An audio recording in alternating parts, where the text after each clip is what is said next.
Hey guys, welcome back to the channel. This is a story about what if Neglected Naruto was God in danmachi. Before I start, please support for more amazing content and do consider subscribing to my channel and share this video with your friends. This is written by SoulReaperCrewe and link in the description and support writer. Let's start the video. Fake divinity. Just a little bit more, Naruto muttered to himself, standing precariously on the top of a ladder with a paintbrush in one hand and a tin of paint resting between his feet. His tongue poked out between his lips, his hand moving a mile a second with orange residue flicking through the air and staining the ground below and the shirt he was wearing. He was never the best at drawing, and he was no sai when it came to the skill, but he could manage something as simple as this.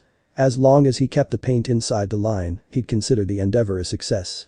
Behind him, walking the streets of Arario, multiple people stopped and watched as the blonde talked to himself, watching and waiting to see what he was doing. They were all very curious to see what he was doing. Separated into 8 sections, Arario, otherwise known as the dungeon city of Arario, was home to strongest adventurers the world had to offer and home to the only dungeon in the world. A city of adventures and adventurers. A city of gods and monsters where heroes were born and their deeds became famous. When the gods of Tenkai came down to the mortal world, they created the Tower of Babel to keep the monsters from spilling out across the land and gifted mortals with their blessing. With the blessing of the gods, mortals became capable of fighting against the creatures that plagued them for so long. Groups soon began popping up across the dungeon city and soon they became dubbed as familias. Dozens, if not hundreds of familias scoured the landscape, both inside and outside Arario, as each one tried to make a living for themselves.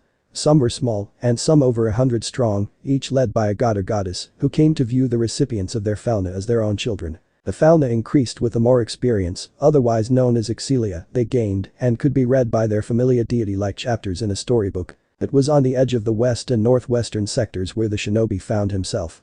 The building had been abandoned for months before Naruto appeared within the city of Arario, taking it over and renovating the whole building to make it look as good as new. Until now, the building had been an old noodle store for more than 30 decades, first opened back in the day when the city was hosting the old Zeus and Hera familias. Now though, the owner had long since retired and closed up shop, leaving behind an empty building that bordered on disrepair. Only a fool with a crazy dream would have the courage to take on the building. Clearly, no one had ever met someone like Naruto Uzumaki. For months, a large white tarp had covered the building, and the goings-on of construction was heard by those passing Klosabi. Guild officials and even some young adventurers had tried to sneak a peek at what was going on within the old building, but each time they all found themselves being turned away by the charismatic blonde. His sunny disposition and charming smile were seemingly enough to send them on their merry way. Now, however, it appeared the wait was over. One morning the tarp was gone, and in its stead was a refurbished building looking brand spanking new. One wouldn't have thought the building was potentially more than a century old. The door was closed and the windows were the only thing still covered, preventing anyone from peering inside. Finished. In one fluid motion, the blonde surprised everyone by performing a backflip off the top of the ladder, landing smoothly on his 2 feet. The paintbrush was still in his hand, though no one had the heart to tell him paint was dripping onto the stone path. Everyone was too busy staring at the banner that stretched across the front of the building. Arario was used to seeing the weird and wonderful, but this succeeded in capturing their attention. The banner was stark white, with not a speck of paint out of place. Spanning across it was the name, Uzumaki Bakery, in orange writing going from corner to corner. In the middle of the banner separating the 2 words was a pink icing and sprinkled donut. Going through the hole in the donut was a fox with 9 tails swishing behind it, a cute and adorable smile that plucked at the heartstrings of everyone that gazed upon it. Not too shabby, if I say so myself. He said to no one in particular. For the next couple of minutes, he blonde disappeared inside the building, taking the paint and the ladder with him, before reappearing outside with a fresh change of clothes. Unlike before, an orange apron rested comfortably over his white shirt, with one sleeve pinned up to accommodate the lack of a limb. He spun around and faced the people idly staring at him. Good morning, ladies and gentlemen. I'm pleased to announce Uzumaki Bakery is now open for business. Please form a single file queue and please do not push. Everyone looked at him like he'd grown a new arm in front of them all. He grinned and swung the front door wide open. The second he did, the scent of freshly baked bread, pastries and warm chocolate washed over the street, making everyone who was moving stop in their tracks and those that were unmoving to lean in. Walking inside, Naruto pulled the blinds up, revealing the interior of his new store. The long glass display case ran across the back of the room, with a counter for Naruto to collect payment and a door that led to another room. Even from outside, those closest to the front of the new bakery could see the baked goods sitting proudly within their jail, with some unknowingly finding themselves pressed up against the glass. As I said, everyone who wishes to come in please form a queue and enjoy my baked goods.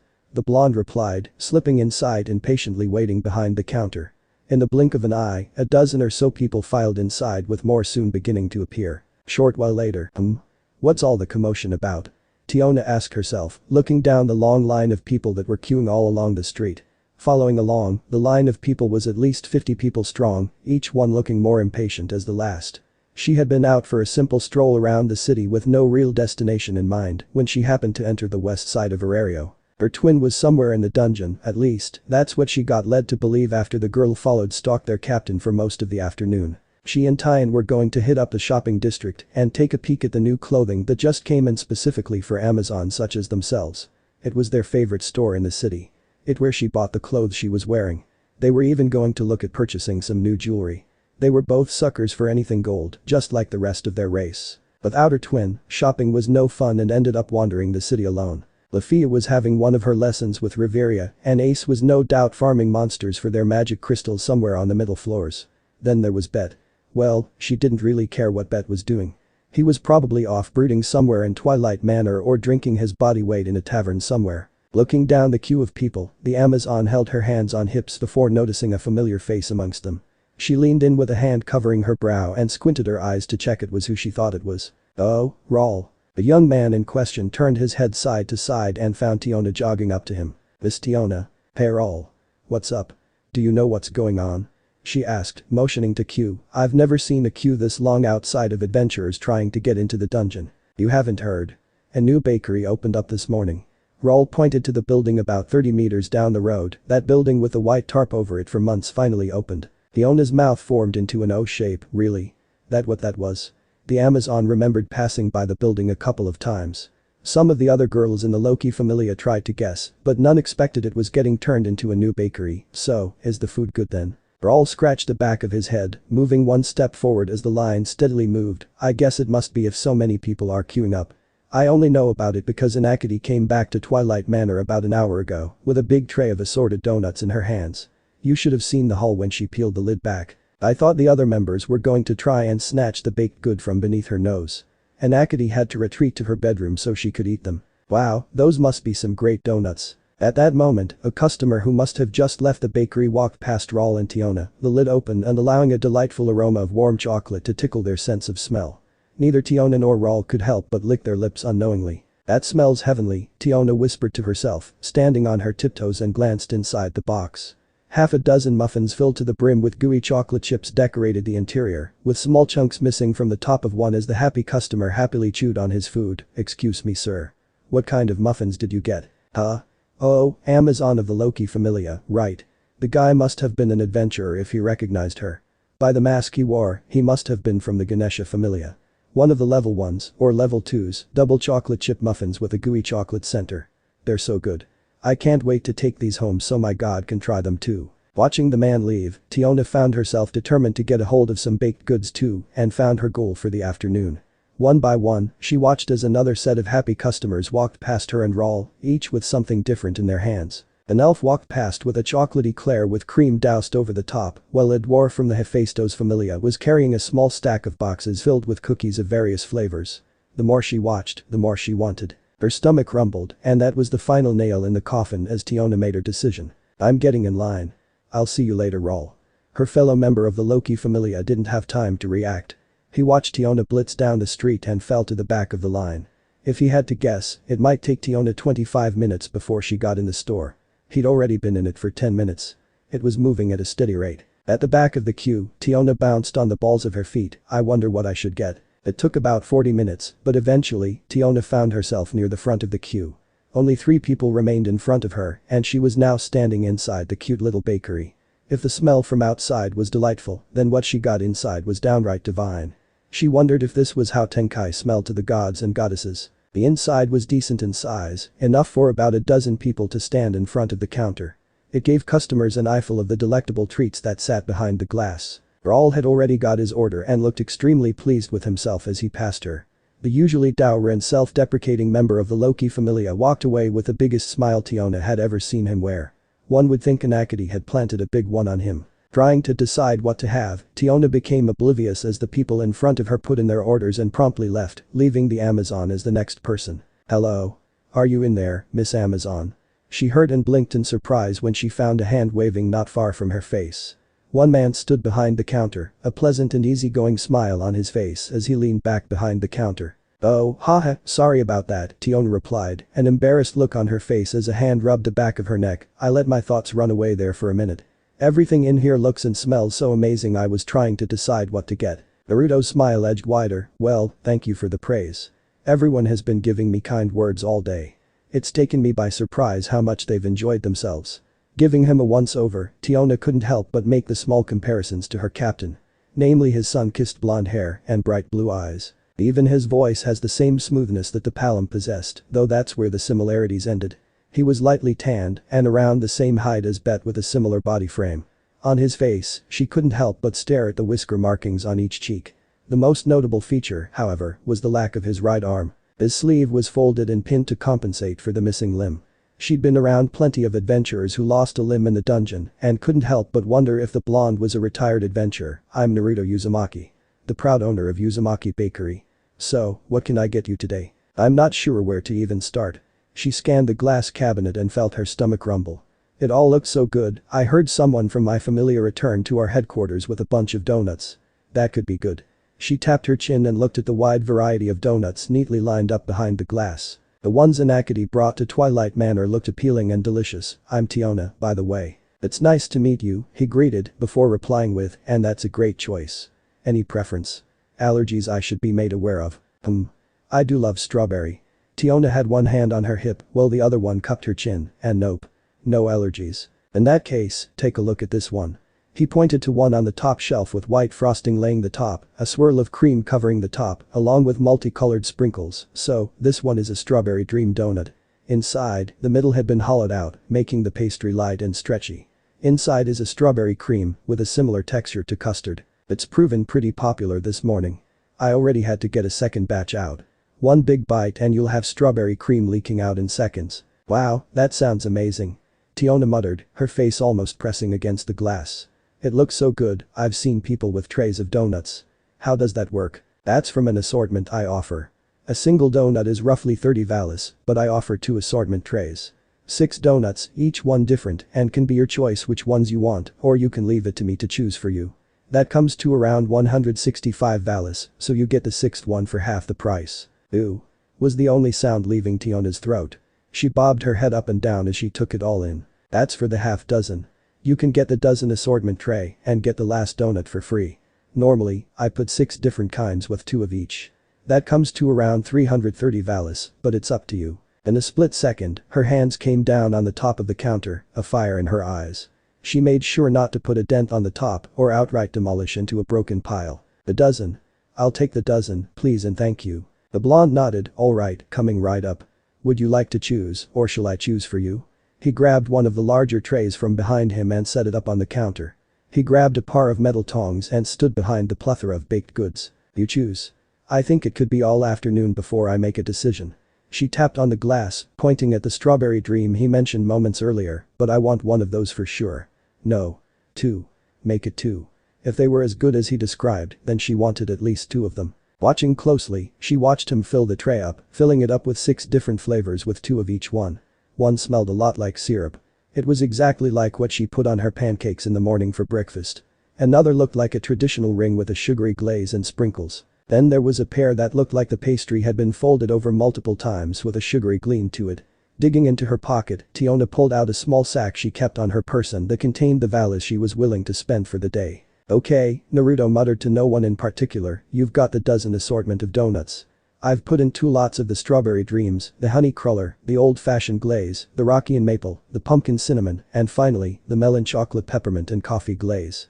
Altogether, that's 264 valis please." He smiled, watching Tiona dig into her pouch and dig out the money. "Wait. 264 valis. You said the dozen was 330. Tiona looked at him funny. Naruto shook his head and pointed to the sign above his head. "Adventurers get 20% off any purchase. Thank you for your bravery and service to Aurario." "Wow. That's such a cool idea." She admired, her smile getting wider. She was really starting to take a liking to the blonde more and more by the second. Another whiff of her sweet treats tickled her nose. Oh yeah, that's the stuff.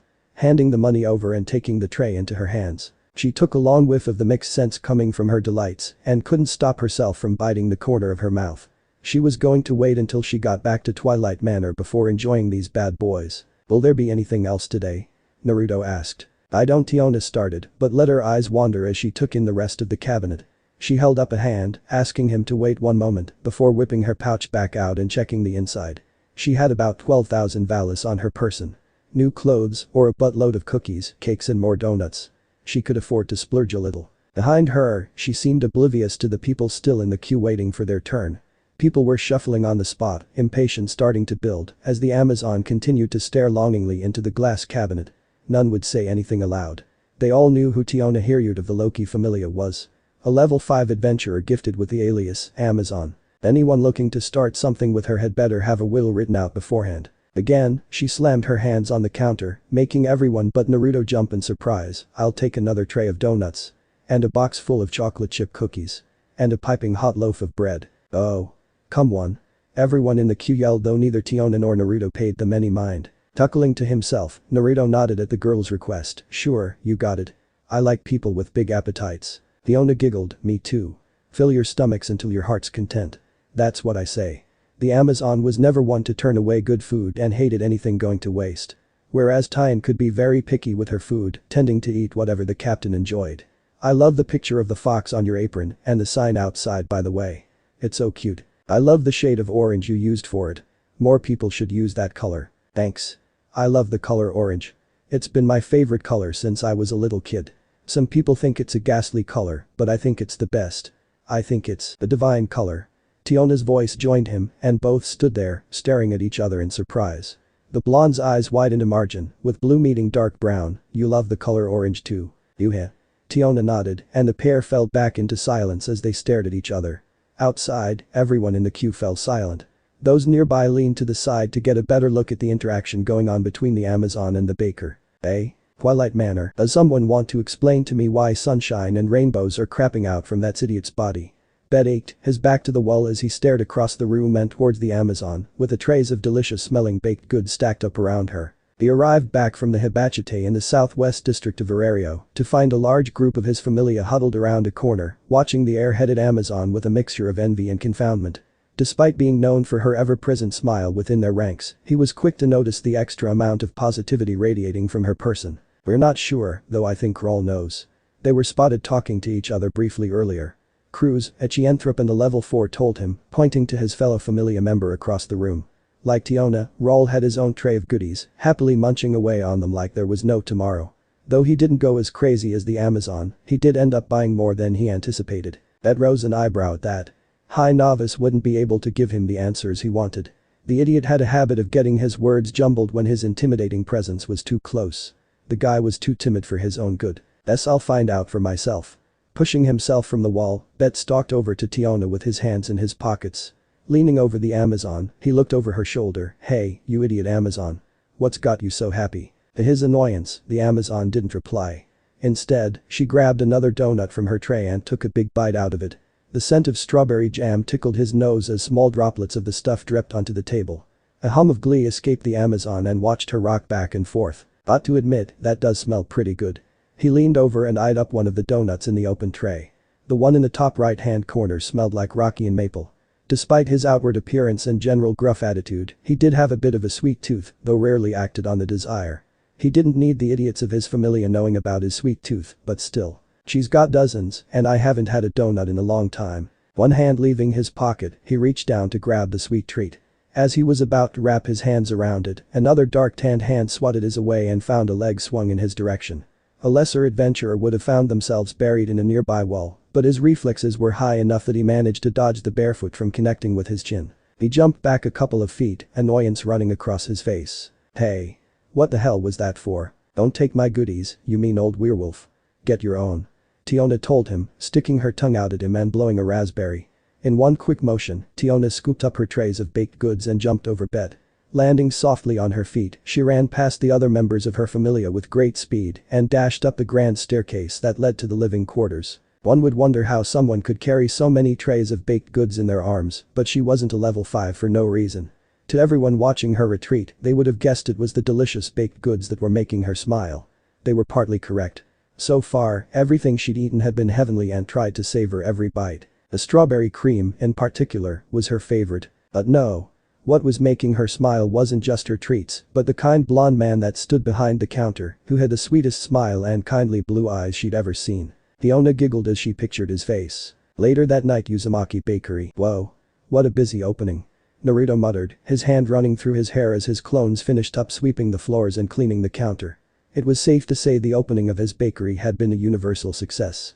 Coming to Arario had been a good idea after all, despite his initial skepticism. Some would have thought the idea of Naruto Uzumaki opening a bakery would have been insanity. Little did they know, the blonde shinobi of Konohagakure was an avid baker in his youth, which carried over as he grew older. While having less time to bake when he graduated from the academy, he still found time for it on the rare days he had off. He found baking to be a good stress relief. His friends, or at least the ones who knew his secret passion like Sakura and Shikamaru, were avid fans of the stuff he made them. Landing in a world full of gods and monsters after the war had been an adjustment, as was having one less arm than he did before. However, Naruto Uzumaki was a fighter, and he adjusted as best as he could. It all looked so good. A low voice said from behind him. Turning around, he found himself staring at a young girl with her face pressed up against the door. Long dark hair tied into long twin tails ran down her body, with blue eyes as bright as the sky. She was dressed plainly, in a white mini dress that stopped midway down her thighs and flip-flops. Despite her small height, she barely came up to the middle of his chest. What caught him by surprise was the size of her chest. For someone of her size and general appearance, it was strange to witness. He found her staring at the baked goods he hadn't taken out of the cabinet. Walking up to the door, he watched the girl take a step back as he unlocked and pushed it open. When he got a few feet from her, he felt the difference in the air around her. A goddess. He thought to himself. A pair of gods had visited the bakery earlier in the day, so he knew what to look for when he came across one. Lady Goddess. Are you okay? Is there something I can help you with? The goddess's blue eyes appeared sad and tired, and a loud growl rippled through the air. He wouldn't say it aloud to divinity, but she looked a mess and down on her luck. It was the opposite of what he'd seen of other gods and goddesses. I'm sorry to bother you. I saw the long queue earlier and the lovely smell that came from here. I wanted to see if I could purchase some bread, though I had to run back to my home to find some valis. She told him and showed some small coins in her palm. It wasn't much, but it was enough to get what she was after. I see. He replied. She had a hopeful look in her eye. Wearing a smile, he motioned for her to come inside and went behind the counter. Though initially hesitant, the dark-haired goddess walked inside, taking in the place, and stared at the remaining items that were on display. Wow. It all looks so good. Did you make all of them? She approached the counter to get a better look through the glass. Naruto nodded. I did. I'm Naruto, by the way. I'm Hestia. It's a pleasure to meet you. Chuckling, he gave a short bow, before asking, so what can I get you? I'm not sure. I've only got 100 valis on my person. It's all I could find. Well, it's your lucky day. It is? Hestia's head tilted to the side in confusion. The last customer of the day gets all they can eat for just 100 valis. Wah. Did you just make that up? The blonde shook his head. Not at all. It's a good thing too. I wouldn't want this food to go to waste. He teased and took out a couple of trays. How about some donuts? And maybe a box of cookies. Some muffins too would be good. He said to no one in particular, guiding the food into their respective trays. It all took little more than a few minutes, but soon, multiple large trays sat sealed and ready for collection on the counter. He was about to speak, but stopped when he found himself looking at a teary-eyed goddess whose bottom lip was beginning to tremble something fierce. Long cascades of tears ran down her cheek, leaving small droplets on her dress. Goddess. Are you okay? You're so kind. Hestia sobbed out and put the 100 valis on the counter, before bringing her hands up to wipe her eyes. Why can't everyone else be more like you? She plucked the tissue that Naruto was offering her, and used it to dab her eyes. I thought coming down from Tenkai would be a breeze, but it's so much harder than the others let on. Oh? So you came down recently? If she was brand new to the mortal world, then he had to guess she hadn't yet found her bearings and was still trying to adjust. Gods aren't allowed to use their power, otherwise known as arcanum, effectively making them as strong as a mortal. The goddess nodded and picked up a cookie from one of the trays. I came down 6 months ago, and my good pal Hephaestos let me stay with her while I get settled, but then she kicked me out a week ago. Naruto nodded, continuing to listen to her plight. She said I was mooching too much off her, and told me I had to leave. Now I live in a basement beneath a ruined church, and I have no money. What's worse is no one wants to join my familia. Oh. It sounded like she had it rough. For an all-powerful goddess who was likely used to getting what he wanted whenever she wanted and possessing the ultimate powers anyone could have taken away from her, coming down to Jekai must have been a rude awakening for her. By the sounds of it, Hestia may have been a lazy goddess who didn't understand the concept of working for the things you wanted. Hard work paved the way to success. In a way, it was like looking at a child who didn't understand the value of hard work. He couldn't deny her situation tugged on his heartstrings. She was lost and confused in a world she didn't know. He knew what that was like better than anyone. Sometimes, all it took was a gesture of kindness from a stranger to help tip the scales, and he had an idea of how to help. "You're going to be an idiot again, aren't you?" He heard from the back of his mind, "You don't have to help every person you come across, you know." He shrugged, "But she needs it." There's nothing wrong with helping someone out when they're feeling low. He could picture Kurama rolling his red eyes, "Someone else will come along. You've done enough with all the food you've given her." He grinned, "Someone has come along, and that person is Naruto Uzumaki." Naruto reiterated to the Biju in the back of his mind, "Hey goddess Hestia. I have an idea. It's a bit out there, but I think it could be the answer to your problems. It would help me too." He tapped his chest with his thumb. "Huh? You do?" Hestia asked, half a cookie dangling between her mouth. "What is it? Would you like a job at Uzumaki Bakery?" He grinned and waited for her answer. What he got was the cookie falling from Hestia's mouth, the goddess gaping at him. "Eh? Hard LL. That will be 165 valis, please." Hestia thanked, taking the money in exchange for the half-dozen tray of donuts sitting on the counter. The young man in front of her wore a goofy expression with a blush dusting his cheeks. His eyes tried to remain on the face of the divine goddess, but they continued to try and wander down to her chest. "Thank you for your patronage. Please come again soon." "Okay. Thank you, lady goddess." The young man's voice drew out the last part of the sentence, walking away with a love-struck expression. Hestia merely watched him go with a pleasant smile on her face, having grown used to the silly mortals. Honestly, she could help but wonder if they were like this with her, then what were they like around a goddess of beauty? She'd yet to see Freya since arriving in the mortal world, but she'd heard the rumors. Adventurers were falling over themselves to join the Freya Familia. Not just because they held the title of the strongest familia in Arario, but everyone, man and woman, wanted to be near the goddess of beauty. Even here, everyone was falling over themselves just for a glimpse of the silver-haired goddess. For over a fortnight, she spent nearly every day coming to Uzumaki Bakery and working behind the counter. Though she wasn't keen to admit it, the work was more difficult than she initially thought. Hestia thought she would be serving behind the counter, taking the money and handing the customers their baked goods. She did all that, and in her opinion, she was good at it. But oh no. Naruto insisted she learned how to bake with him as her teacher. The FFFT baking. How hard could it be? Mix some flour with some milk and eggs. Hey, presto. You got yourself a cake. It turned out it was very hard, but she had mastered the art of making cupcakes. She could make a mean cupcake. And apparently, her dainty hands were perfect for decorating. Naruto, as it turned out, had been a lifesaver, and Hestia insisted on being the best employee she could be. She acted professional and treated their customers with kindness and understanding.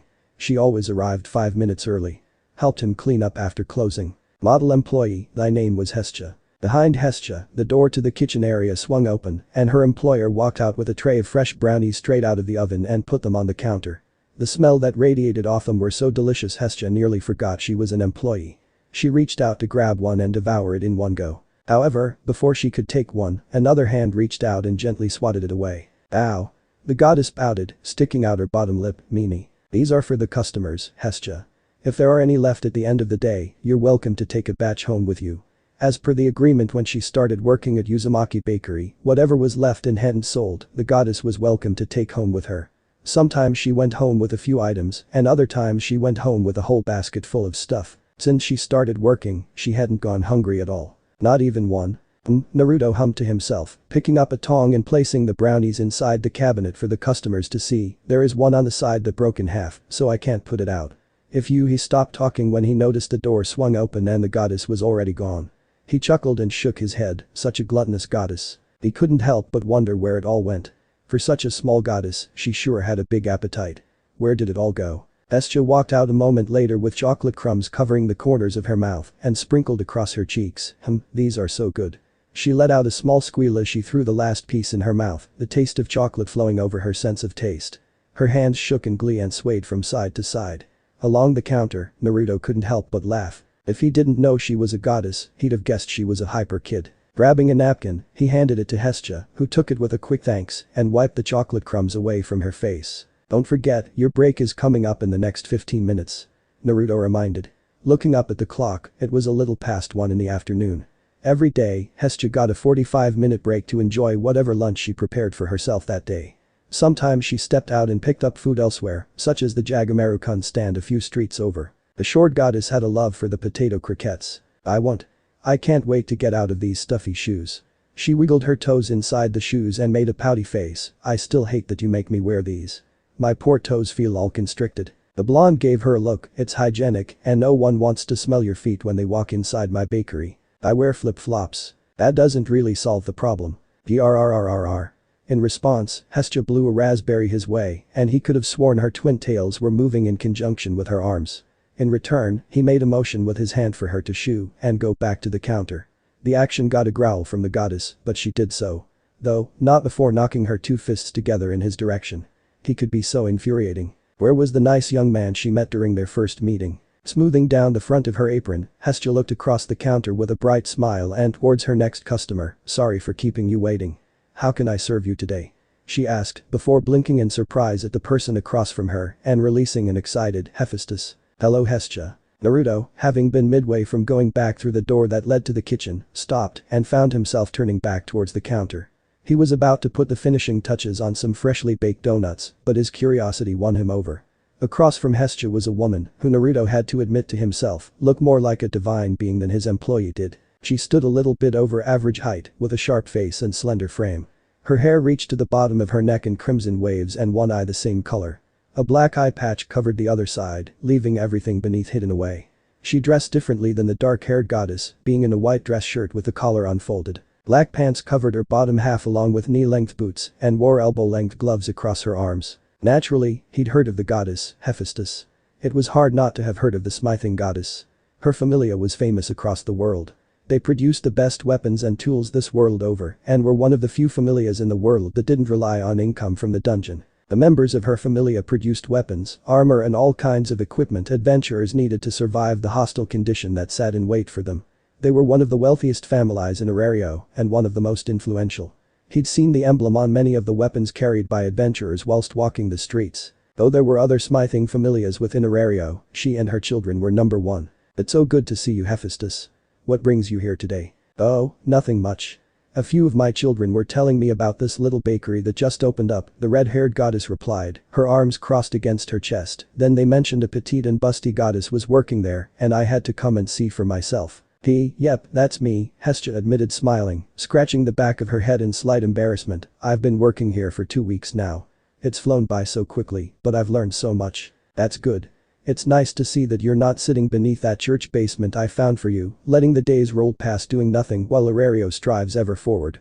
The lone eye belonging to the taller goddess shifted direction and stared at the tall blonde who on the other side of the counter with Hestia, and this must be the young man who owns the bakery. I am.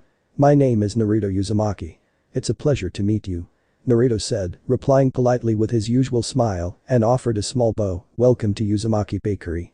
Any friend of Hestia is always welcome here. Hephaestus politely nodded, thank you for having me. Though, I feel I must be the one to thank you for taking Hestia on. She can be a real problem goddess when she wants to be and has a lazy streak in her like no other. I almost tripped over my feet when I heard she got a job. Hey.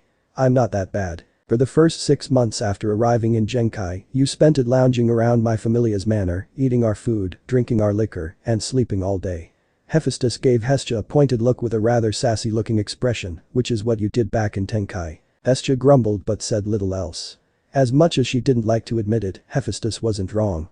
The petite and busty goddess had developed a lazy streak. She should have had some more pep in her step when she arrived in the Genkai, but it was difficult to break old habits. I maybe could have been a bit more considerate.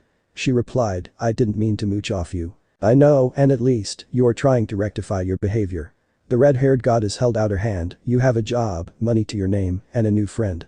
I'd say you're on the up and up. I guess, but no one still wants to join my familia. It takes time to build a familia, Hestia.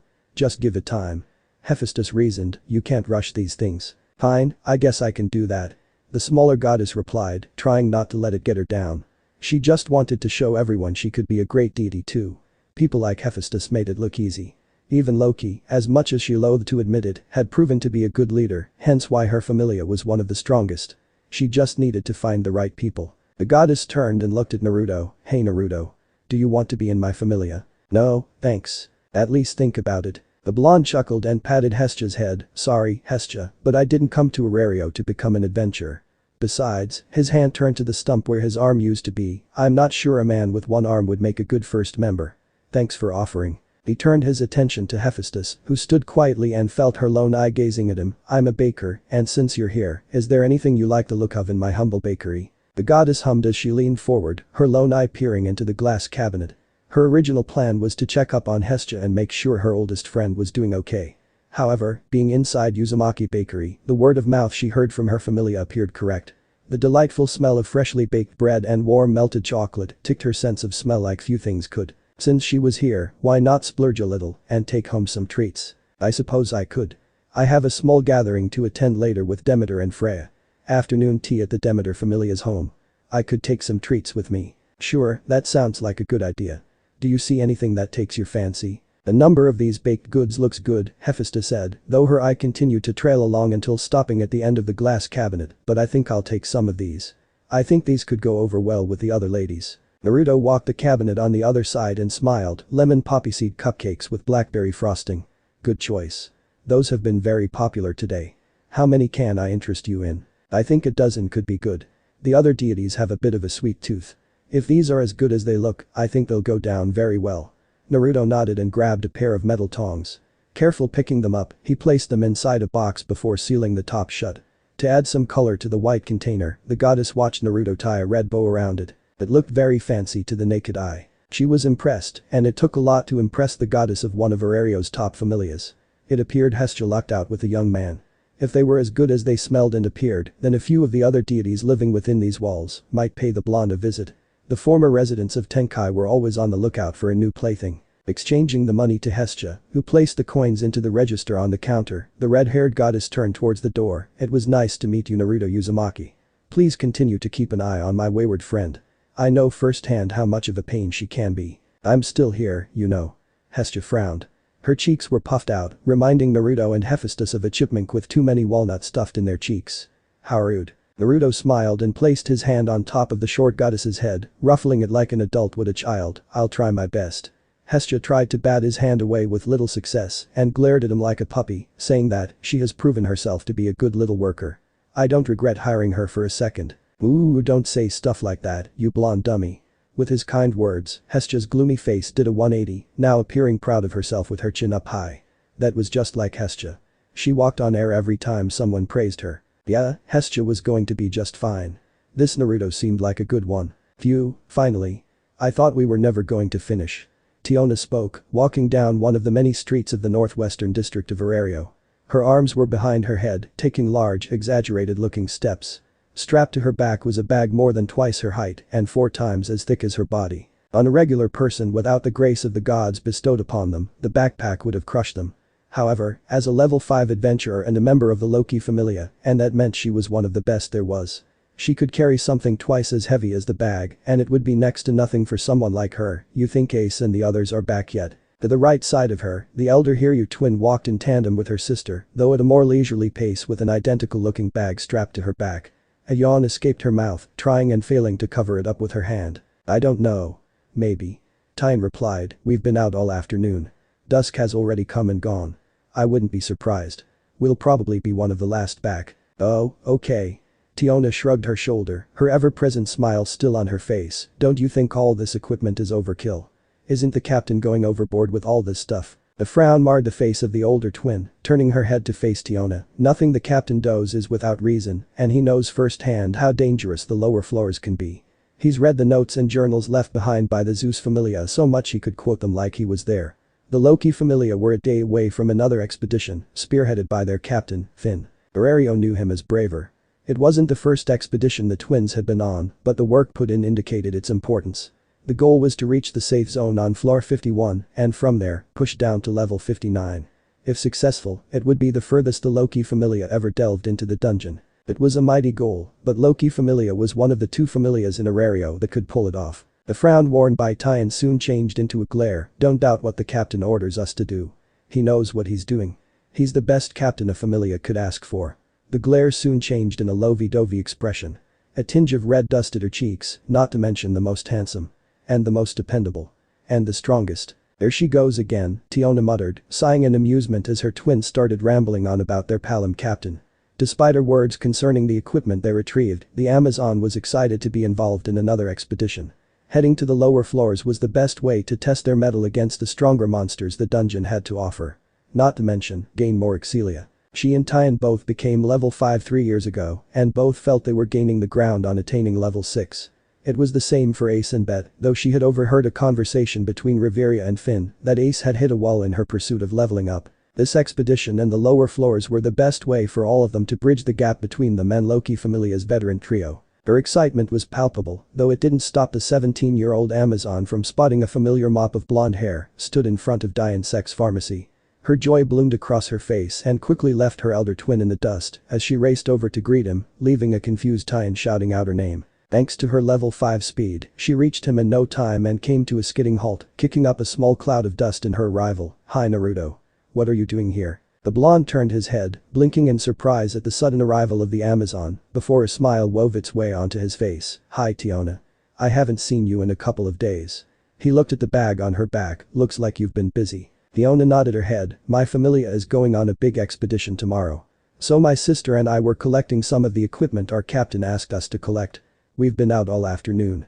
With that, the elder Hiryude appeared next to her, frowning at her sister, before turning to look at Naruto. Naruto dressed casually compared to his usual appearance at the bakery, with his sleeve hanging loosely around his missing limb. A small box was in his hand, with a trace of cinnamon lingering in the air. "So you're the one my sister has been talking about constantly. She says you make the best baked goodies in all of Arario." A kind smile appeared on Tyan's face. "I'm Tyan, this idiot sister. It's nice to meet you." "It's nice to meet you too." He looked at the bag Tyan also carried, saying, "It must be a big expedition if you guys have so much." "Really big. We're heading to the lower floors." Tiona performed some air punches with a comically serious expression. "That's where all the strong monsters dwell, so we're going to kick their butts." Naruto's smile widened a fraction. "I have no doubt. Just don't go getting too over your head. I don't want to lose my best customer just a few weeks after opening." "Oh, I bet you say that to everyone." "No, really. You're my best customer. You've dropped almost 5,000 Valis alone in the last 2 weeks. You're definitely in the lead." "Oh." A swift hand from the elder twin swatted the back of Tiona's head. "Ow. Didn't I tell you to stop spending so much volleys in one place? You're supposed to be saving your money to pay off the loan for your Urga. Job new familia won't be happy you're spending all your money on treats." The younger twin pouted while rubbing her head, "But it's all so good." She couldn't help it. The donuts from Uzumaki Bakery were too good to resist. Her stomach always overcame any reason she could come up with in her head. Putting all that to one side, Tiona tilted her head and stared back at Naruto. "So, what brings you to the Northwestern District?" Naruto hummed. "Nothing, really. I closed up the bakery for the day and thought I'd go for a walk through the city.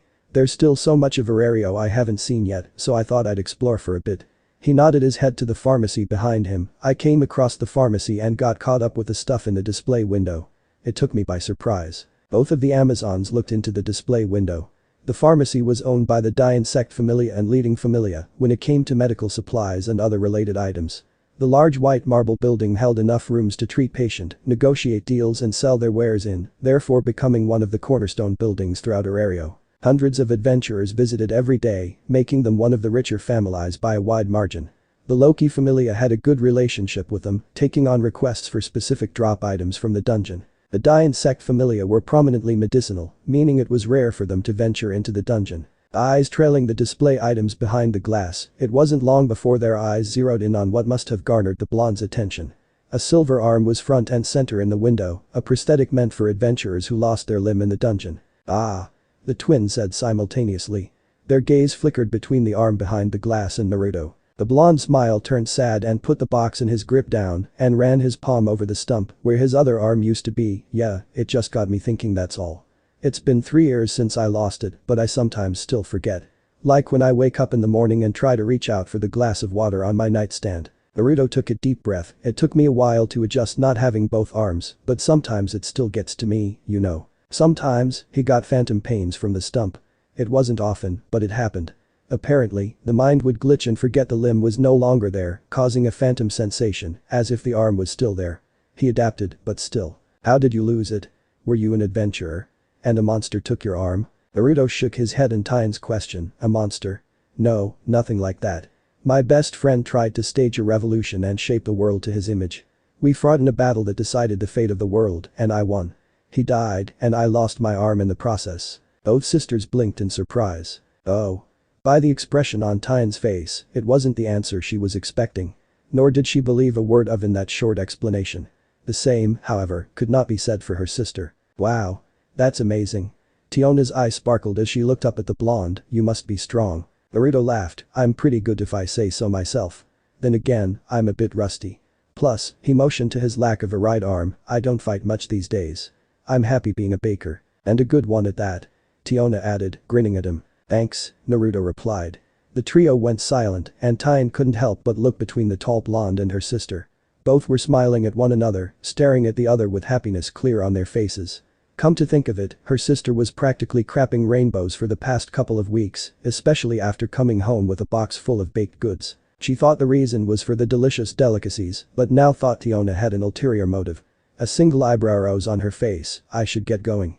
I don't want to keep you any longer with your big expedition tomorrow." To both their surprise, he gently shook the white box in his hand and put it in Tiona's. "Here. Why don't you take these?" "Huh?" Tiona and Tyne looked at each other, with the elder Hiryu twin shuffling closer to her sister, leaning in as the younger won the lid. The strong scent of cinnamon washed over their sense of smell, and both found themselves looking at a few dozen cinnamon cookies piled high on top of each other. Each was about twice the size of a single vase. "But aren't these yours?" Naruto shrugged. "I can make more when I get home. It's not too difficult to make. Think of it as a little going-away treat before your big expedition." Both Hiryu twins looked at him in surprise. Quickly, their expressions melted away and turned into looks of gratitude. "That's very kind of you.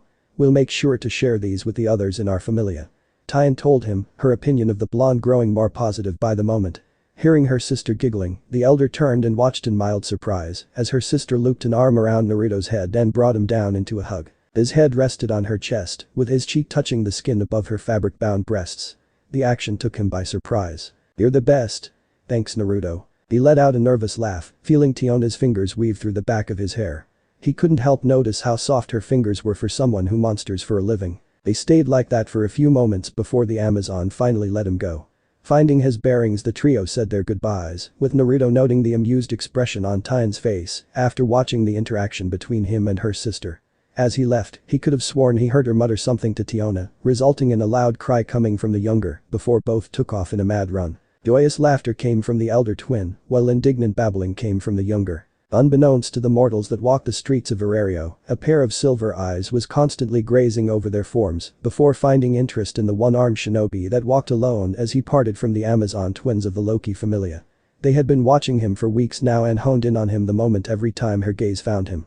They couldn't look elsewhere. "My goodness," a soft melodic voice whispered to herself. Standing from her throne, she walked towards the great window that overlooked Arario from Babel Tower and gently pressed the front of her body to the glass.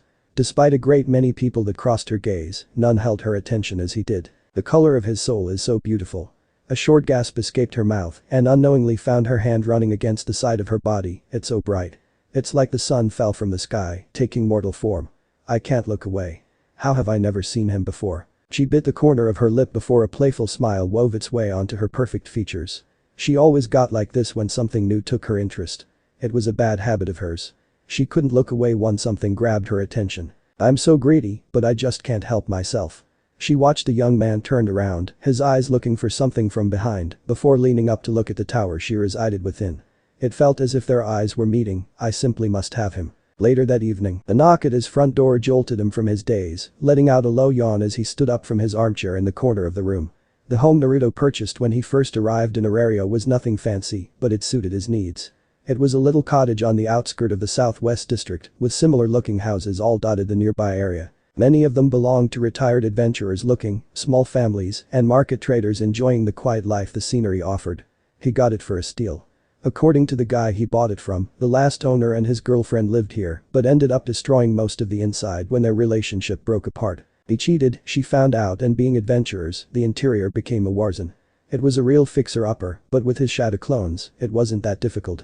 Now, his little home was comfortable and cozy, which is what he wanted. Crossing the room, he opened his front door and was surprised to find who was on his doorstep. Hestia. The short and busty goddess stood there uneasily and took note of the small suitcase in her grip.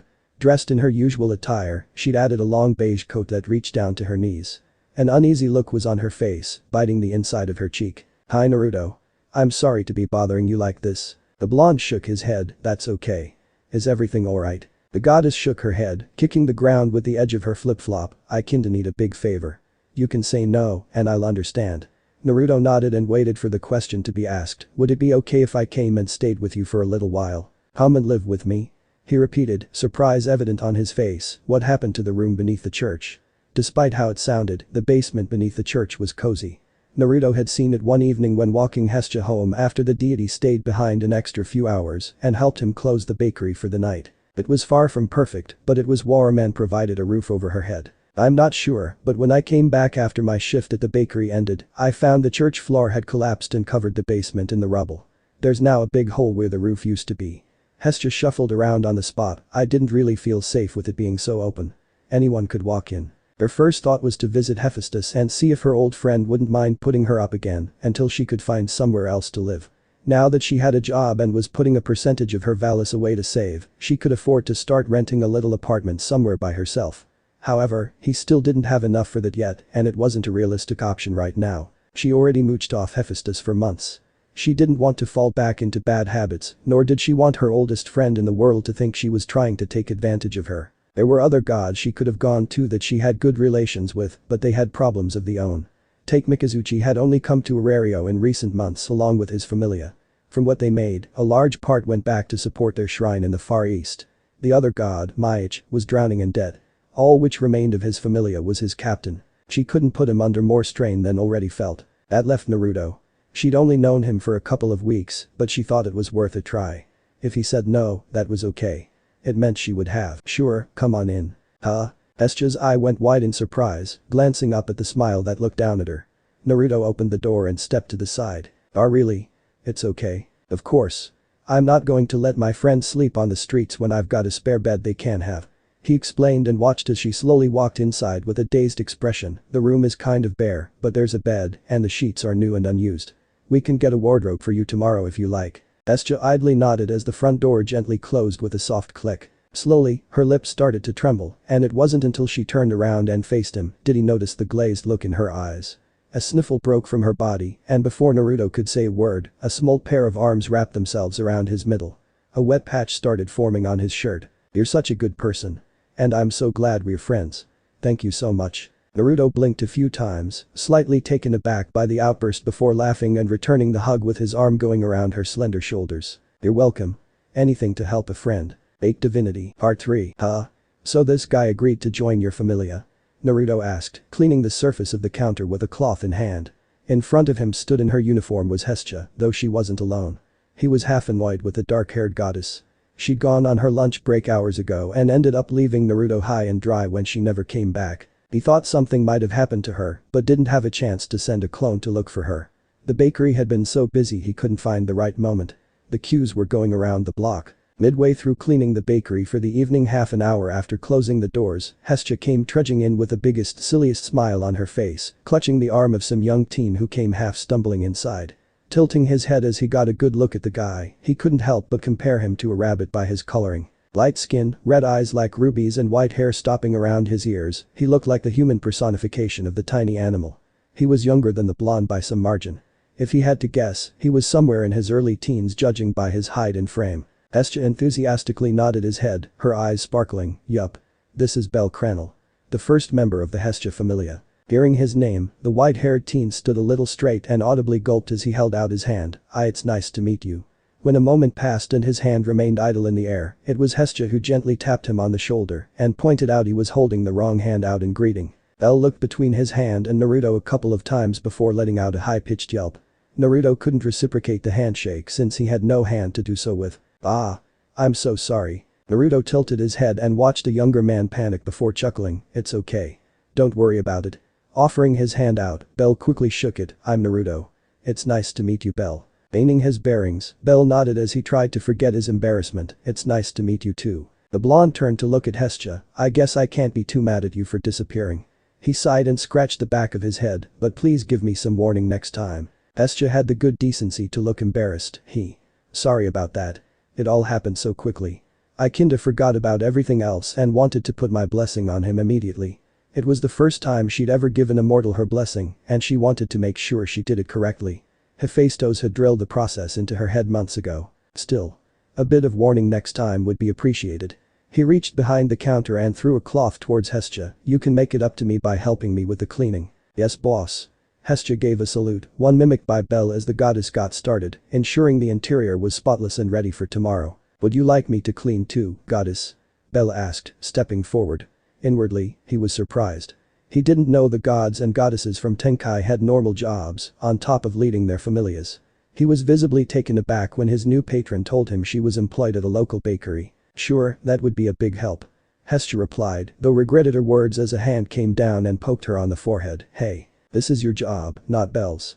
Naruto reaffirmed, giving his employee a stern look and ignoring the pouty face she was throwing his way. Reaching beneath the counter, he pulled out a small box, opening the lid to reveal a few ice danishes he'd made earlier that morning. Here, Belle. Help yourself. From the way you're holding your stomach, I bet you haven't eaten all day. Some of these should hold you over until we arrive home. The white-haired teen wanted to say he was okay, but his stomach was quick to betray him and let out a determined growl. I guess one wouldn't hurt. Thank you, Mr. Naruto. Just Naruto. I'm not that old. I'm not much older than you. The blonde reaffirmed before turning to look at Hestia. I'm guessing he'll be staying with us. I hope that's okay. I know we don't really have all that much room at home, but it would be a big help if he could stay with us. Hestia whispered, leaning in so Belle couldn't hear them. Familiars are to stay with their deity anyway, but I don't think he has anywhere to go. I think he tried to join some of the other familiars, but he was rejected. So, you weren't even his first choice. That's tough. Hey. I'm desperate for a familia of my own. I'll take what I can get. The goddess reaffirmed, sneaking a look at Belle, who was busy looking around the bakery. All it takes is one, and I'm sure my name will start rotating on the mouths of other new adventurers. If you say so. I still don't get this whole familia stuff, but I'll take your word for it. He scratched the back of his head. I've got a futon he can sleep in if he wants. We can set it up in the living room until we figure out a permanent arrangement. He can stay in my room. I should have enough floor space for him. Hestia replied and frowned at the look the blonde was giving her. What's that look for? Didn't you say you're a virgin goddess? Wouldn't it be weird for you to be sharing a room with a boy and having him sleep next to your bed? A thoughtful expression appeared on his face. Then again, you and I have been sharing a home for a couple of weeks now, so I guess it's not all that weird. Hestia's face froze in a mask of horror, her hands thrown in the air, slapping against her face. I hadn't even thought of that. Oh no. What will the other deities all think? I can't share a home with two boys. That goes against everything I ever stood for. You're only just figuring this out? Naruto asked, swiftly dodging a flip-flop aimed for his head. Between the two of them working together, Uzumaki Bakery was spotless within 20 minutes. A nice sheen covered every surface as the reflection from the overhead lights shone across them. A satisfied nod came from Naruto as he looked it over, while Hestia and Belle stood by the door looking ready to go. Hestia was eager to get home as the day's events started catching up with her. She was feeling more tired than normal. Was it because she gave Belle a drop of her essence when she made him a member of her familia? Who knows? Either way, the tiny goddess knew she was going to sleep well tonight. Tomorrow she wasn't working until the afternoon, so she could get a long stay in bed and recover her energy. Maybe she could even help Belle. The white-haired teen told her earlier he wanted to sign up with a guild, start his career as an adventurer ASAP. He was so eager she couldn't help but smile. Was this how all deities felt like when they received their first member? It was a good feeling, and Hestia liked it. She just had to make sure he didn't get too overexcited. She didn't need him dead on day one because he got too ahead of himself. Standing by the door with Belle, the pair waited for Naruto to appear from the back room and close up for the night. When he appeared, he didn't look like he was prepared to go home. His apron was gone, but in front of him was a hand truck with a stack of 4 large boxes neatly piled on the front. Are we not going home? Hestia asked, tilting her head to the side. You both are. I've got a delivery I need to make. We're doing deliveries now. I thought you said that wasn't something you wanted to lean into yet. At least, not until you cemented the bakery's reputation. We're not, and that hasn't changed, but this is a special case. He explained, checking none of the boxes had rips or dents in them. I had a customer request if I could deliver some goods to them shortly after you left. I explained we don't do deliveries, but when I heard how big the order was and that they were willing to pay extra for delivery, I made an exception. Oh, I guess that makes sense, Hestia said back but looked confused, but they want it now. It's the evening. I guess whoever she works with works nights. The blonde shrugged, it's no bother to me. I'll head home afterwards. It shouldn't take long. He put his hand in his pocket and pulled out a slip of paper, though I'm not 100% where I'm going. I don't think I've ever been to this part of Arario before. The goddess frowned. Where are you going? She asked and took a look at the note as Naruto passed it over to her. As soon as her blue eyes read the address, Naruto found himself with the petite goddess trapping him between the counter, her gaze full of fire. "You absolutely can't ever go there." Naruto blinked in surprise. "Why not? Do you really not recognize it?" The blonde shook his head. "That's the southeastern part of Arario." "So?" Even Bell looked confused, though the young adventurer was still new to Arario, so it wasn't all that surprising. "It's well known to house the entertainment district." Hestia wiggled her eyebrows. "You know. Where adventurers go to let off steam. There's a certain part that's known as the pleasure district, where people have certain needs attended to." "Oh," Naruto furrowed his brows before realization on what Hestia's was referring to. "Oh." A moment later, Bell seemed to realize what his goddess was leading to with his face turning tomato red. "You know, I guess I shouldn't be too surprised a place like that exists in Arario. This city is huge, after all." The blonde didn't want to say anything aloud, but he was familiar with those types of places. Though not for reasons one would think. It was during his time training under Jiraiya that he became familiar. He never took part in the activities, but many of the women, and some of the men, were contacts of the Toad Sage within his spy network. He always found it embarrassing seeing these beautiful women in such revealing clothing, but over time had to grow used to seeing such things. He even befriended some of the nice ladies that worked the nights. Some even showed him how to give a girl a nice massage while using chakra. He figured why not. There was always some kind of red light district or pleasure quarters that catered to specific desires in any large town or city you visited. Hence, why he didn't appear or sound too surprised. It was part of society wherever you went. "I bet it was some scantily clad woman that came here, wasn't it?" Hestia asked. "She was. Regardless of how you feel about it, they made the order and paid in full." He told her and patted the box sitting at the top of the pile. "I have a duty to ensure they receive their goods. If I didn't, I think I'd have a lot of people knocking on my door demanding their money back." He patted Hestia's head before putting his hand on the truck and beginning to push it forward. "Can you get the door for me, Bell?" "Oh, of course." "Fine. But you better deliver the goods and come straight home," Hestia declared, standing on the top of the counter and pointing at his back. He would be in so much trouble if he came back having partaken in their activities. "You Naruto nodded. "Don't forget to wipe down the counter now that you've stood on it with your dirty flip-flops. I'll see you at home." Hestia looked down and cursed, asking Bell to run and get a cloth. The sooner they could go home, the better. "Oh, boy. I have definitely never been to this part of Arario before," Naruto said to himself, staring down the long street and watching as women of all shapes, sizes, and ethnicity showed off their bodies in clothing that left little to imagine. Adventurers of all ages accompanied them, some heading inside the inns and being led in by women, others in large groups, gawking at the beautiful sights the pleasure quarter had to offer them.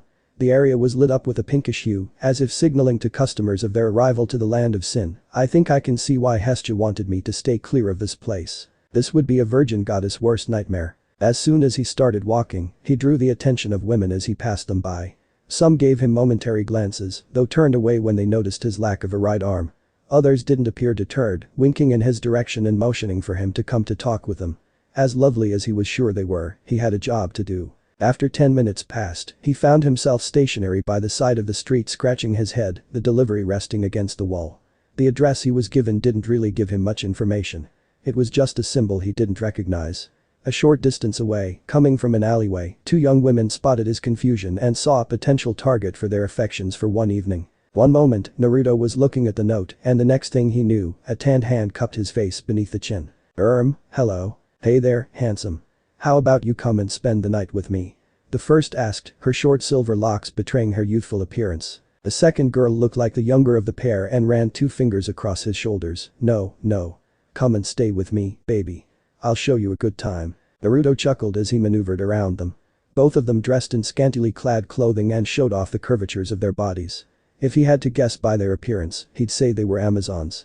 All 3 were very beautiful, with typical dark features and olive skin. He couldn't deny the temptation was there. How could he not? He wasn't the oblivious little genin he used to be. As soon as puberty hit, he understood why Kakashi-sensei read the Icha books, or why Jiraiya perved on women in the hot springs. "Sorry ladies, but I'm on the job too." He nodded down to the boxes as he pushed off the wall and continued along the street. "Have a nice night." "No. Okay, handsome. You know where we'll be if you change your mind." Naruto took a few steps before halting. A thought crossed his mind, turning back to look at them. They noticed his attention return and coyly smirked. They were too irresistible. "Changed your mind, sweetie? We knew you were a smart man." "Ah, sorry, but I have a question. Could you girls help me?" Both girls tilted their heads and looked at him curiously. He left the truck for a moment and showed them the note he was given. "Could you tell me where this is?" I'm supposed to deliver these boxes, but I don't know this district. All I got was this symbol and to head to this district. The duo took one look at the note and grinned. So they did know it. You're in luck, handsome. That symbol right there, the silver-haired Amazon said while tapping the paper, that's the symbol of the Ishtar familiar, and we just happen to be members. Relief filled Naruto's gut, really? Do you think you could point me in the right direction? The pair looked at one another. Their grins grew wider, almost cat-like.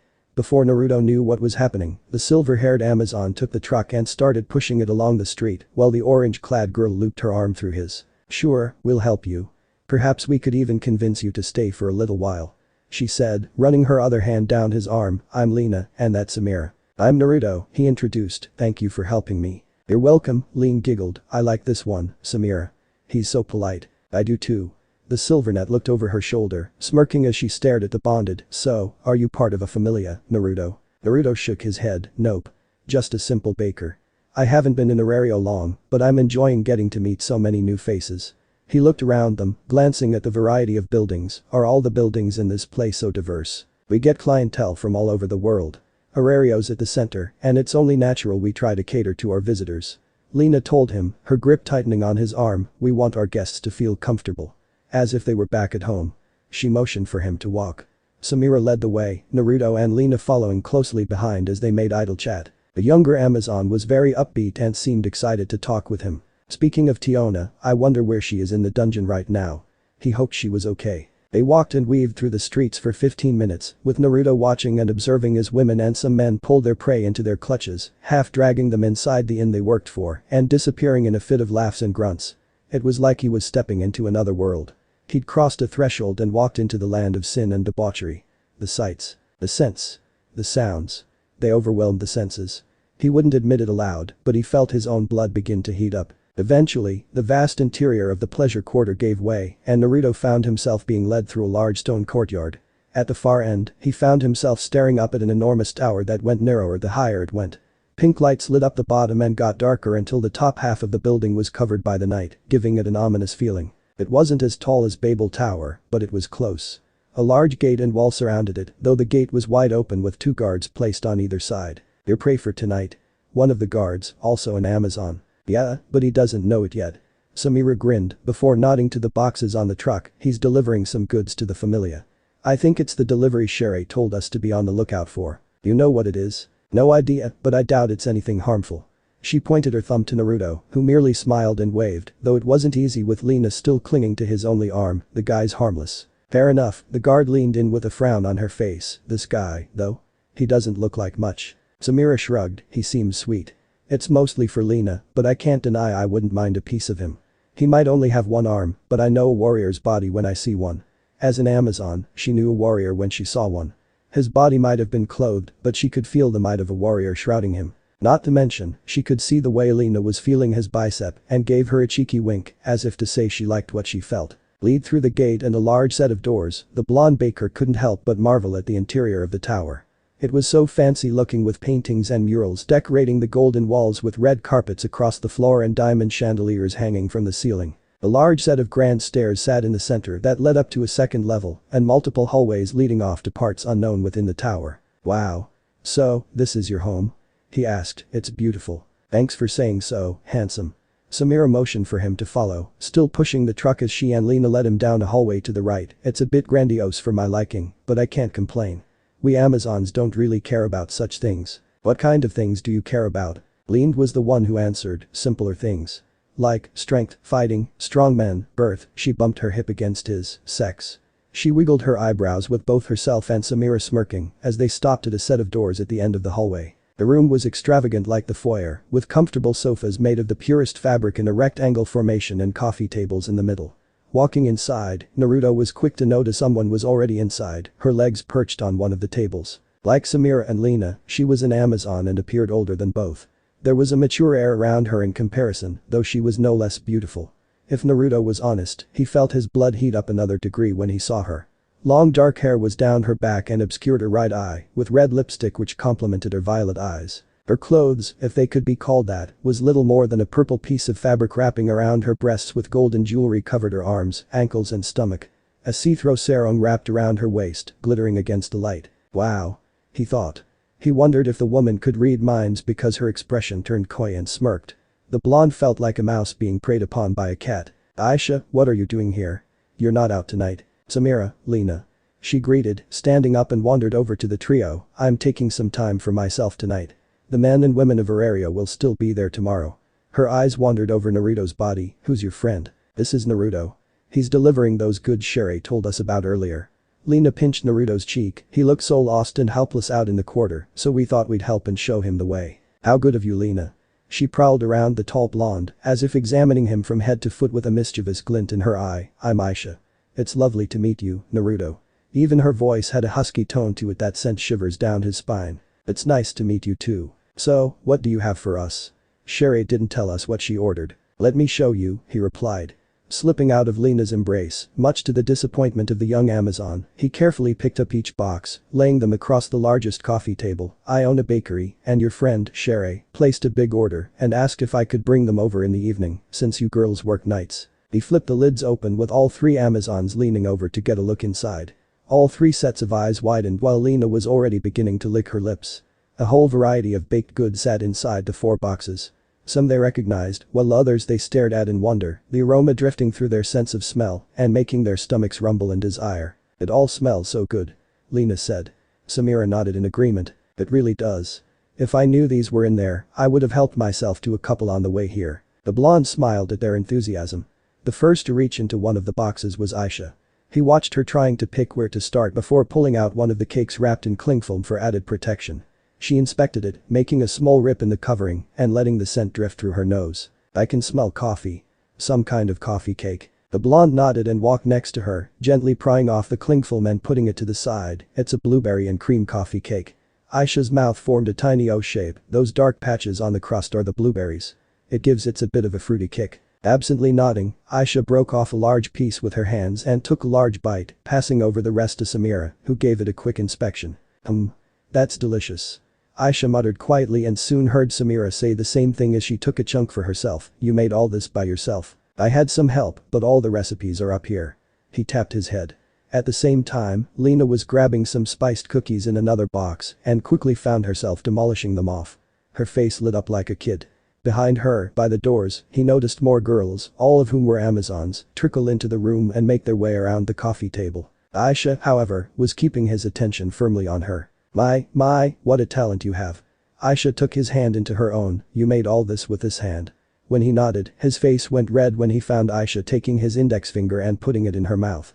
He strangled out some words, but they came out as gibberish when he felt the tip of her tongue. Delicious. It makes a girl wonder what other talents you have hidden up your sleeve." Thanks." Her hands roamed his chest and his abdomen. By the expression on her face, she liked what she could feel. Lena and Samira had found a good one. Though, her gaze naturally went to his lack of an arm. Her fingertips roamed around the tied-up sleeve before he felt her eyes bare into his. "May I?" Aisha asked, her fingers going to work on unknotting the sleeve. He didn't mind and gave a silent nod. He watched and felt the sleeve come undone and roll up what remained of his bicep, feeling the softness of the fabric disappear and end up replaced by the warm touch of the Amazon woman. He hadn't lost all sense of touch in the spot she was touching, though it still felt uneasy. The skin around the closed-up stump was a reddish color, with scars that looked like vines shooting out across the skin. "What happened here?" His free hand gripped the shoulder. "My best friend tried to do something unforgivable that would have hurt a lot of people," he muttered, thinking of the raven-haired ex-Leaf shinobi he chased after for so long. "So I stopped him, but it cost me my arm and my home." Aisha didn't comment on his story, but looked closer at the vine-like scarring going across his bicep and shoulder. "I've never seen scars like this before." He had a thing with lighting, and he was very good at wielding it. Around them, more and more women were beginning to appear, each with their hands full of pastries and baked goods.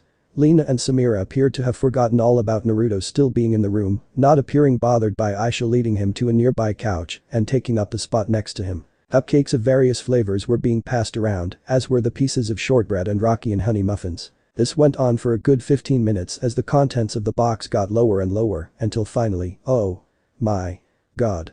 Is that what I think it is?" Aisha, Samira and Lena all looked up from what they were doing and felt their eyes widen. Even Aisha, who was preparing to throw her legs over Naruto's lap and talk to him some more, found herself jumping to her feet.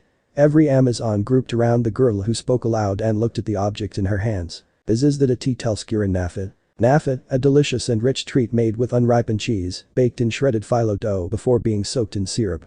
A delicacy in many places, but none more so than the nation of Tilskura. That's right, Naruto told them from his seat on the couch, lemon mango Nafa. It's something new I've been working on. I heard it's big on Tilskura, so I thought I'd give it a try. He smiled, I'd love to know what do you think. All the women in the room looked at one another before huddling around the Amazon holding the Nafa. This was a big deal for them all. Nafa was a special dish in their culture, given to them when they're young. Even those not born on Tilskura but were born to Amazonian mothers knew of the dish and were treated to it on rare occasions that an Amazon knew how to make it. For a warrior race, it wasn't something they had often but as a rare treat. Few in Arario knew how to make it right, and those that did could never get it right. Rare as it was for a group of Amazons to act civilized, but Naruto couldn't help but watch as the women careful divided the Nafa between them, so everyone got a piece. One by one, they all looked at each other before each took a bite. The reaction was instant. Eyes went wide, bodies shivered, tongues licked lips. In a matter of moments, the pieces they all carried were gone, little more than crumbs left on their faces. The act was enough to make Naruto smile in success before his expression turned into a frown, tilting his head in confusion. Each Amazon stood motionless and remained that way until he took a step forward. Slowly, their heads all turned, and he found himself staring at a dozen predatory gazes, each with a glint that made him nervous. So, did you girls lick? You're never leaving this place. It was Aisha that said it, you're staying here, forever, and in return, her expression turned downright devious, and in a husky tone, she told him, I'm going to make you feel things you could only imagine. Oh, boy. He muttered. Hey. I brought him here. I should get to have him. It was Lena that shouted. The younger Amazon soon found herself pushed aside by Samira, who stared challengingly at the younger girl. I remember I brought him here too. That makes him as much mine as it does yours. Please, ladies. If anything, he's mine. Aisha announced, looking at the other Amazons with a superior aura about her, just try and take him. I'll fight anyone who tries to take my prey from me. This is going south very quickly. He thought. He knew Amazons were territorial over things they wanted or owned, but he didn't think a fight would break out because they wanted him. This was not what he hoped would happen when making his delivery. He'd been more worried about the night workers hitting on him or harassing him than a fight breaking out because they wanted him permanently. He spied a set of windows on the opposite side of the room, but it was right behind the arguing Amazons. What he needed was some kind of distraction. Stomp. Stomp. What's all this racket about? A voice bellowed out from down the hall, making all the girls freeze in place. A sense of dread washed over them all as they hesitantly looked towards the door.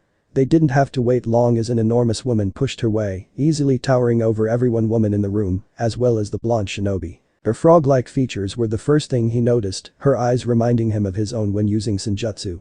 He took her appearance as the opportunity to sneak away. Get lost, Frine. Don't you have some helpless man to torture for the night? Aisha was the only one of the Amazons who didn't appear to back down when the large woman entered the room. Pipe down, Aisha. Your scrawny behind doesn't stand a chance against me. Frine retorted. Her eyes wandered over the small banquet laid out across the table, her tongue licking her lips as the smell of the baked goods wafted across her sense of smell, so that's what could smell. How delicious. She took one step forward but suddenly found herself blocked off by the other Amazons, who formed a wall around the table. Any fear had suddenly disappeared. They were protecting what was theirs. They weren't going to let a beast like Frine Jamal take what was theirs. She took enough from them as it was. Men tended to stay clear of the Ishtar familia because they were too scared with the chance of running across the captain of their familia. I don't think so. This food is ours. Get your own. One of the Amazons shot back, forming a wall between the toad-like captain and their goodies. While the group of Amazons hashed it out with their captain, one Amazon looked up at the ceiling by chance and couldn't stop her jaw from dropping. Girls. It was Lena who spoke. Everyone looked at the youngest Amazon in the room and found herself pointing up to the ceiling. They all turned their attention to the ceiling, and all looked surprised when they found their one-armed baker stuck to the ceiling by his feet, a couple of meters away from the window. Naruto's face held still, though his mouth formed a tiny O shape as being noticed. Boy, he was really out of practice. Brian looked up along with them, her face washed with anger as he locked eyes with the blonde. What's this? You girls have been hiding a man from me. The baked goods were forgotten, and her attention now focused solely on the blonde. Naruto nervously chuckled, thanks for the evening girls, but I really must be going. He gave a short wave and bolted across the ceiling, out the window and across the courtyard. It was nice to meet you. None of the girls remained still for long, with Aisha shouted out, get him. Everyone Amazon followed suit, chasing the blonde baker into the night and across the rooftops of the pleasure quarter in a desperate attempt to tie him up and drag him back to their familiar residence. Hey. You damn Amazon. Get your head together, would you? Bet shouted from across the battleground, delivering a heavy kick to the jaw of a large rhinoceros-like monster, with a steel-like hide, covering the top of its body, and causing said monster to sail through the air with a sickening crunch. He backflipped through the air and gazed angrily at the younger adventurer. Now is not the time to be zoning out. A few meters away, Tyan appeared, somersaulting through the air and pillar-driving one of the same monsters through the earth headfirst. She followed up by punching it square in the chest and ripping out the magic crystal in the center of its body. Tyan. Why did you stop? The younger twin frowned and found herself staring up the ceiling of floor 51. I'm not sure. I suddenly have the urge to beat people into the ground and throw them in a hole. She tilted her head and looked at her sister. Weird, huh? Tyan rolled her eyes, bringing out her knives and swiftly decapitating a charging rhino monster into nothing more than ash. Well, if you feel that way, then take it out on these monsters. These fuckers keep multiplying, and they're starting to annoy me. That merely listened and rolled his eyes before jumping back into battle as another swarm started making its way towards their group. Idiot Amazons. Why the hell did the captain stick me with you two? Why did he always have to get the short end of the stick? Go help, Ace or something. Just don't get in my way. Speaking of said girl, a burst of air from behind Tiona signaled the girl's arrival to the battlefield, having already dealt with her opponents and was moving on to help the rest of her familia. Tiona got a quick glimpse of the blonde 16-year-old before barreling through the mob of monsters like a tornado, quickly wiping out 3 of them as she danced around them with little difficulty. Tiona shook her head, trying to forget her earlier distraction, and swung her urga over her head as if it weighed nothing. Okay. I can't let Ace have all the fun. With that, she jumped high in the air and landed smack in the middle of the horde of monsters and taking her earlier aggression out on her unsuspecting victims. This place is nice. Bell found himself staring up at the ceiling of his new home, his arms tucked beneath his head and pillow thinking about the day's events. A futon had been set up for him in the living room, with Hestia loaning him a pillow from her obscene stash of pillows that decorated her bed. Did all goddesses have that many pillows? And did they all have to vary in size? He didn't know, but he wasn't about to question it. He'd finally been accepted into a familia after being rejected by so many others across Aurario. He wasn't about to do or say anything that might upset Lady Hestia. It was a bit surreal to him, but he was thankful. This was going to be the start of his adventure, and he was going to make his grandfather proud. Lady Hestia had promised to show him the way to the guild hall before starting work tomorrow, so he could get registered as an official adventurer. It was unlikely he would go into the dungeon tomorrow. His thoughts turned to the man Hestia introduced him to earlier and whose home he was currently living under. He couldn't deny he was surprised to hear that Naruto wasn't a member of the Hestia familia, but was such close friends with the goddess. According to Hestia, he'd helped her out in a tight spot and done so much for her in the span of a month. She said he was a good person, and Bell had to agree. Though their meeting was brief, the blonde did have an inviting and warm presence around him. He had to agree with Hestia. Naruto seemed nice. Speaking of the devil, Bell looked up from his pillow and found the front door to the little cottage opening up and said blonde walking through. A look of relief was on his face as he slumped against the door. A moment of silence reigned over them before eventually, Bell asked, "Is everything okay?" He noticed a rip on the blonde's shirt and a small red mark on his neck. Is that a hickey? Naruto took a few breaths before pushing himself off the door and tried to play it off cool. Yeah, everything's okay, Bell. Just, Naruto thought for a moment, have you had any experience with Amazons, Bell? Amazons? I don't think so. Well, a word of advice from me to you. They're extremely persistent, so watch out. They don't understand that no means no. With that, he trudged upstairs and went to bed, leaving one very confused white-haired teen very confused. Baked Divinity, Part 4. Wow. Back again. Naruto said from behind the counter of Uzumaki Bakery, a tray of freshly made chocolate-coated donuts being placed inside the glass cabinet with a pair of metal tongs. This is the 4th time this week you've visited. Closing the door behind him was a young man, perhaps a few years older than himself, though you could hardly tell by the hooded shirt he wore, covering most of his upper half. His hood was up, though small amounts of dark hair stuck out from the sides, and sunglasses covering the center of his face. His hands were in his pockets, throwing a look over his shoulder, as if to ensure no one was following him. He wasn't very tall either. He was more than a head shorter than the blonde. Have you got my usual? The gruff voice asked. He sounded like he didn't want to be there. You're in luck, they happen to be the next batch I was about to bring out. The blonde replied, putting the last of the donuts in the cabinet. You sure you don't want to try anything else? You always buy the same thing. Not that there's anything wrong with that. No. His tone held an edge to it. Again, Naruto caught him looking over his shoulder. Was this guy being followed? Or was he just overly paranoid? The blonde held up his hand. Fair enough. Just give me a moment to get them from the back. Naruto took the empty tray with him as he disappeared into the back, leaving the hooded young man alone in the front of the store. He wasn't sure what the guy's problem was, but he'd been visiting Uzumaki Bakery since the start of the week and had been back nearly every day since. Any time he tried to make conversation with the guy, the dark-haired male immediately shut him down. After the second day with no luck, Naruto ceased trying. The guy didn't want to be sociable, so he wouldn't try and force it. The guy wasn't a people person. He only kept the guy waiting 2 minutes before coming back out with a tray full of baked goods. In this case, it was full of vanilla cupcakes with vanilla icing swirled around the top with tiny salted caramel cubes sprinkled over the top. Admittedly, they weren't overly complicated to make. This guy, however, was salivating at the mouth on the first day he stopped by. It was almost as if the guy was in a trance. He was more composed when Naruto reappeared, but Naruto could still get a sense of the desire that was rolling off the guy when his eyes landed on them. Fresh out of the oven. If you look close enough, you can see the icing melting into the cupcake. In turn, the salted caramel cubes melt into the icing, giving it a real burst of flavor. Naruto smiled, then again, I don't need to tell you that. The growl came from the man, just sell me the cupcakes. You want the whole lot again? Naruto gave the guy a look, you know, I don't think it's very healthy to be continuously eating this many in one go. Don't tell me what to do. One hand came out of his pocket and a small bag of Valis was thrown Naruto's way, who snatched it out of the air as he put the tray down, just package them up and I'll be out of here. I'd like to be gone before the rest of your customers arrive. Naruto shrugged. The guy sure had some temper issues, you got it, champ. Don't call me that. The guy replied, though, was annoyed when the blonde ignored him and started boxing me up for him. He watched Naruto as he boxed all 24 cupcakes into the cardboard box when something in the cabinet caught his eye. Giving Naruto one last glance, he leaned in and stared at a set of multicolored biscuit-looking pastries. There were ones that were pink, green, brown, white, red and even a few blue ones. While they didn't appeal to him, in the back of his mind, there was someone he knew who loved having the little multicolored pastries as a treat after her meals. Hey, Blondie. He pointed to the pastries inside the cabinet, how much for all of these? The macaroons? Naruto asked, halfway through filling the box, I didn't take you for someone who enjoyed macaroons. They're not for me. I know someone who likes them. He replied, not to mention it will put me in her good graces. Alright, how many would you like?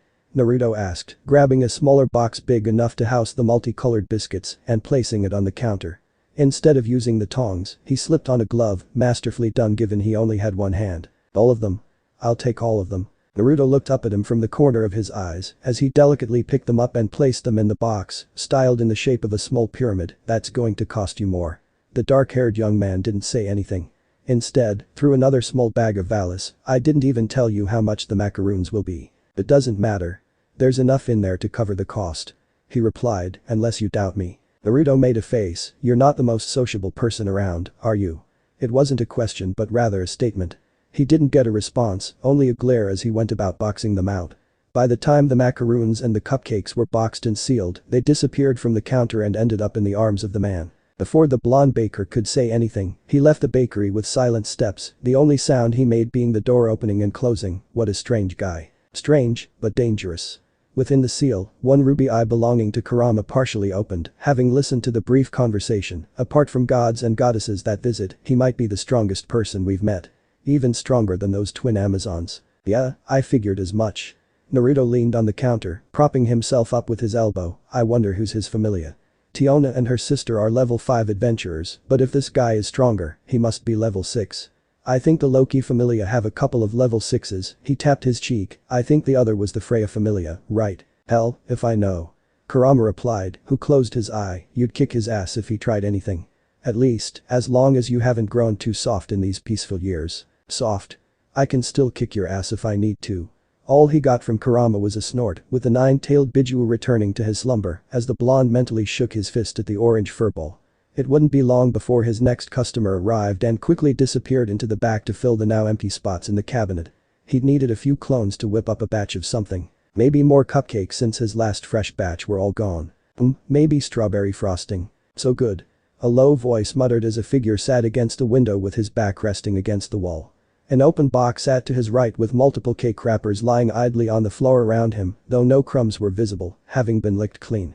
A hoodie sat crumbled on a nearby bed along with a pair of sunglasses. I hate that I love these so much, but it's hard to care. The long black furred tail reached into the box and grabbed another cupcake, dropping it in his awaiting hand as he threw away another wrapped licked clean. Alan Frommel hated the fact a delicious treat had such power over him.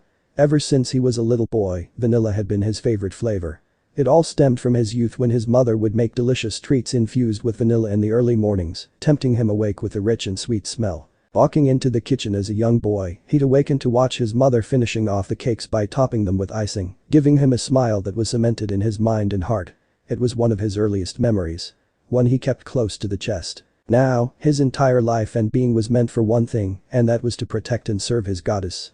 The leader of his familia who'd taken him in as a young teenager and aided him in growing into the fierce and renowned warrior that eliminated monsters without a second glance. Everything he could hope to be was because of her. Looking towards the table in the corner of the room, the box housing the macaroon sat undisturbed as he awaited the deity's return. He wasn't sure where she'd disappeared to. No doubt she was up to some kind of mischief around the area. Where she went, his captain was following in secret. For one as large as he was, he could be awfully silent when he wanted to be, which annoyed him to no end. The hairs on the back of his neck rose. In the blink of an eye, he was on his feet with the box in hand, storming down the hallway until he reached the large doors of his deity's quarters. Whenever she was near and returning home, the hairs on his body would stand on end. It was as if an invisible force was signaling her return. It wasn't long before other members of his familia arrived, taking the knee and awaiting the presence of their divine leader. Next to him was the two elf mages, Hedon and Hogni, while the Gulliver brothers were opposite them. "What's in the box, Frummel?" Hogni muttered. He could feel the dark eyes of the dark elf peering at him. Damn elves. They thought they were so superior to everyone else. Just because Hogni was former royalty in the community of dark elves, that didn't mean shit to him. "None of your fucking business." "No need to be testy," the dark elf replied. One hand made to touch the box, only for his hand to get knocked away as the vice captain of the familia glared at him with hatred. "Try that again, I'll cut your hand off and have it force-fed to you." Alan shot back. "It must be special. A gift for our goddess." Alan didn't say anything else as the clack of heels reached their ears. Everyone lowered their heads as the familiar presence of the goddess, Freya, appeared around the corner. A cloak was covering her body, leaving only her head uncovered. Her silver hair fell to the middle of her back, swaying from side to side as she moved, mesmerizing everyone watching. Behind her, as expected, the mountain-like form of Otter followed 3 steps behind, his ferocious-looking sword on full display to everyone as he passed. The strongest adventurer in Arario said little, merely keeping his eyes glued to Freya's figure as she approached her quarters. "Gentlemen," her soft voice said to them, her pace notably slower as she greeted them, "I hope you've all had a productive day." A murmur of agreement filled the air, voices mixed with love and wonder, as each tried to convey the feelings they shared for their divine leader. No one questioned where Freya had disappeared to. They knew better than to overstep their boundaries when it came to the goddess of love's personal time. Alan's hand clutched the box tighter, and the minuscule movement of his hand was enough to catch the attention of Freya. The silver-haired goddess stopped a meter away from him, her silver eyes glancing down at her vice-captain. "What do you have there, Alan?" "The gift for you, Lady Freya." He held up the box of pastries towards the divine entity, a mortal offering up a present to the immortal being. A moment later, he felt the box leave his hands. A jolt of electricity ran through his body as the tip of her finger grazed against his wrist. He tried not to grin as he watched Freya throw the lid open and peer inside, her eyes wandering over the multicolored sweet treats neatly piled within. "Macaroons." Her smile widened ever so slightly, "My favorites." "How thoughtful of you, Alan." One hand reached out and Alan felt his body still as her hand cupped him beneath the chin. Her thumb gently stroked the side of his face affectionately. "Where did you buy them?" "They look a little bigger than the normal ones I get. They smell sweeter too." "From a bakery that started up not too long ago in Arario, on the edge of the west and northwestern districts," Alan replied, caring very little about the looks he was getting from the other members of his familia. All he cared about was the attention Freya was giving him. "It's called the Uzumaki Bakery. I heard people from other familias talking about it." Her hand stilled and her eyes momentarily widened. "The Uzumaki Bakery, you say?" Her expression turned softer, and Alan felt his expression drop as her hand disappeared from his chin and plucked one of the macaroons from the box and into her mouth. The look of delight that washed over her face could paint a picture that would sell for millions of valis. Alan would forever treasure the expression, knowing it was his actions that caused it. Smugness could be detected from him and didn't bother to look at the other members of his familia. He knew they'd be jealous. Even Otter wouldn't be immune from such feelings. Her hand returned to the top of his head and his body felt ready to melt as she gently stroked his cat ears. The spine-tingling feeling was enough that he had to dig down deep not to roll his eyes in their pleasure. "Thank you, Alan. What a kind child you are," she whispered.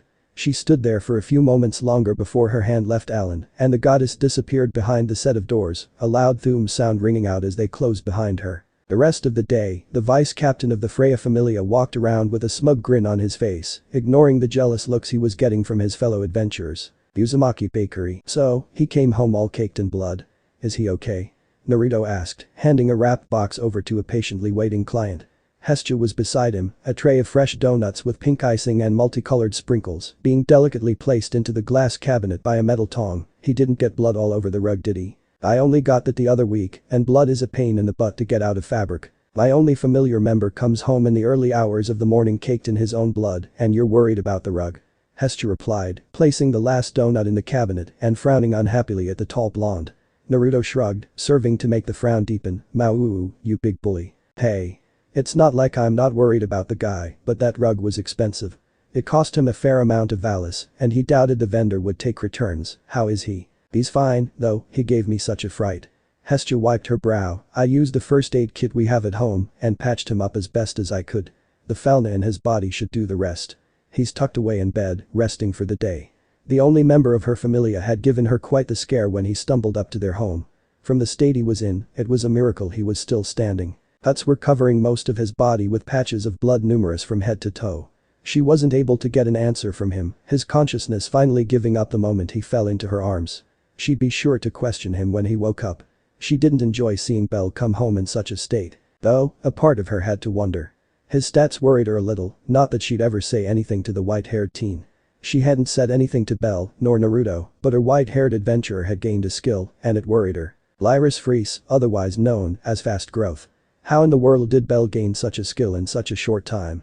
What happened inside the dungeon that could have caused an undocumented skill to appear? It couldn't have been the encounter with the Minotaur on the 5th floor, could it? He has been going to the dungeon a lot in the last week. Naruto mused, serving another customer as he took a paper bag and started filling it with lemon bars. Is it okay for him to be going all on his own? Isn't there anyone he can group up with until your familia get more members? Hestia shook her head as she patted away crumbs from her apron. It's not practiced often. Most tend to avoid such group ups due to raised tensions between groups that lead to infighting. Typically, when familias do group up, it with familias they have contracts with. Hestia clicked her finger. I remember Hephaestos telling me that some of her children occasionally go on treks into the dungeon with the Loki familia, since they create the bulk of the weaponry they use. I guess if you have contracts or a similar relationship between two familias, then it's possible. And some of your divine friends help. I've already mooched off Hephaestos too much, so I can't ask her. Takes kids are still finding their feet in Maia's down to his last child, and she doesn't venture into the dungeon. Hestia sighed as he scratched the back of her head. I'll figure something out. Whatever I can do to help Belle, I'll do it. Well, you can help me by fetching the next tray from the back. Hestia gave a salute. Yes, boss. I might even let you leave early to check on Belle. Suffice to say, Hestia went into overdrive and turned into a model employee. Afterwards, when there was only an hour left in the blonde's workday, the door jingled and a familiar face appeared. Naruto. The familiar voice of his favorite Amazon rang out through the bakery, nearly tearing the door off its hinges as she appeared. An expression of delight was on Tiona's face. I'm back. He was quick to notice she wasn't alone and spotted her older twin waltzing in behind her, an air of mature confidence around her, compared to her sister's childish excitement. Being dragged by the arm against her will was someone he didn't recognize, though, was quick to notice the woman was a member of the elf community. Long emerald hair tied in a low ponytail and similar colored eyes, she exuded regality and confidence, despite being dragged by the arm by Tiona. She wore an expression of defeat. Naruto had to guess this happened often, and the older woman had grown used to such actions. Smiling, Naruto waved from behind the counter. Welcome back. I'm glad to see you back in one piece. He replied. Walking out, he was mildly surprised when Tiona let the elf go and wrapped him up in a gentle hug, feeling her slender arms wrap around his middle. It was a surprise but by no means unwelcome. How was your adventure heading down to the lower levels of the dungeon? Did everything go as planned? Tiona made a noise and shrugged her shoulders as they broke apart. For the most part it went okay. We ran into a few hiccups and had to turn back, but we managed to get all the way down to floor 58. A pout appeared on her face, then these stupid giant bugs appeared and melted all our weapons. I mean, what the hell? Bugs? Naruto tilted his head. How big were they? Like, the size of a building. It made cutting them with weapons really hard cause they melted moments later. We ended up having to leave after we fended them off. The damage had been done. Tiona deflated and kicked an imaginary stone. Next time, I'm gonna make them regret melting my beloved Urga. The Urga got destroyed. His hand came up and patted her on the shoulder. My condolences. Thanks. She's resting easy now. She made me proud. Naruto nodded, well, I'm glad you made it back in one piece. He looked at Tien, the elder twin watching his exchange with her sister. It's nice to see you again, Tien. Same to you, she replied, thanks again for those cinnamon cookies. They were amazing and went down well with the other girls of our familia. She motioned to the beautiful elf watching the interaction in silence, even Reveria helped herself to a handful, and she's a very picky eater. A sigh escaped the older woman's mouth, please refrain from talking about my eating habits, Tien. The elder Hiryu's sister shrugged as she and Tiona leaned forward and observed the goodies displayed in the glass cabinet, not paying attention to Reveria turning her attention to the blonde, as Tien stated, thank you for the gift. It's nice to put a face to the person Tiona continuously spoke so highly about. Naruto tilted his head, you talked about me with your familia. Tiona turned her head and enthusiastically nodded, of course. You make the best goodies in all of Arario. I can't keep that secret all to myself. It would be shameful of me. Her sister snorted and muttered something beneath her breath, though the younger Amazon didn't hear her, but that's why I'm here. It's been weeks since those cookies ran dry and I need my fix. I wouldn't mind picking up a few for myself, Tien added. She had hoped to bring the captain with them, but the older adventurer somehow escaped her grasp and disappeared for the afternoon. She tried to hunt him down until eventually giving up. Though, that didn't stop her and Tiona from grabbing Reveria. The emerald-haired elf had been intending to spend a few hours reading peacefully in her room before finding each arm with an Amazon looped around it. Naruto turned to Reveria, who merely sighed and shrugged, I was dragged his against my will, but I see no reason why I can't peruse your selection. Naruto. Bag me up some donuts. The ones with the pink sprinkles. I want 6 of them on the double. Tiona voiced out, tapping on the glass cabinet. Her hand got swatted away by her sister, who told her not to be so rough, otherwise, she might break the glass and ruin the baked goods inside. Naruto peered over, the ones with the strawberry jam filling. They've got strawberry jam inside, that's even better. Beside her, Tien merely shook her head, how are we even related? Her attention turned to a batch in the corner of the cabinet, what are these? They look good. Naruto leaned in to see where she was pointing, ah. Those are mini rhubarb and strawberry pies. Both of the core ingredients were freshly picked just yesterday by the Demeter Familia. Demeter Familia provided the best fruit and vegetables throughout Arario and went for a fair price, they've been pretty popular with customers today. There was only 5 left inside the cabinet and continuously needed a fresh batch every so often throughout the day. What's on top? Just some cream. Adds a little more texture to it. Tien nodded. She thought it over for a moment before asking, can I take all 5? I wouldn't mind having them with some tea. Sure. I'll set up a box for you. Let me know if anything else takes your attention. He put together a cardboard box and carefully moved the mini pies inside, careful not to break any pieces off. You drink tea? Tiona quipped, looking at her sister and bringing her pinky fingers up to her mouth, my. How fancy of you. What? You don't think I like tea? Tien mock glared at her sister, I don't drink it often, but that doesn't mean I don't like it. The twins, despite being close, had separate rooms. It was only natural given they were 17 and each wanted their own space. If they still roomed together, the familia would likely be repairing the walls and the ceilings. A gentle hum came from the oldest member of the Loki familia, her eyes peering through the glass. One hand was sat on the cabinet with perfectly manicured nails tapping against the glass. She didn't appear aware of the bickering between the twins. Her mind was elsewhere as she perused the baked goods being offered. As soon as she returned home, her plan was to disappear back into her room where her much-awaiting reading time was waiting for her. Some tea would be most welcome, but so did the idea of some sweet treats to accompany them. Anything taking your interest? Naruto asked, looking over the counter as he readily complied with the ever-growing list of the twins' demands.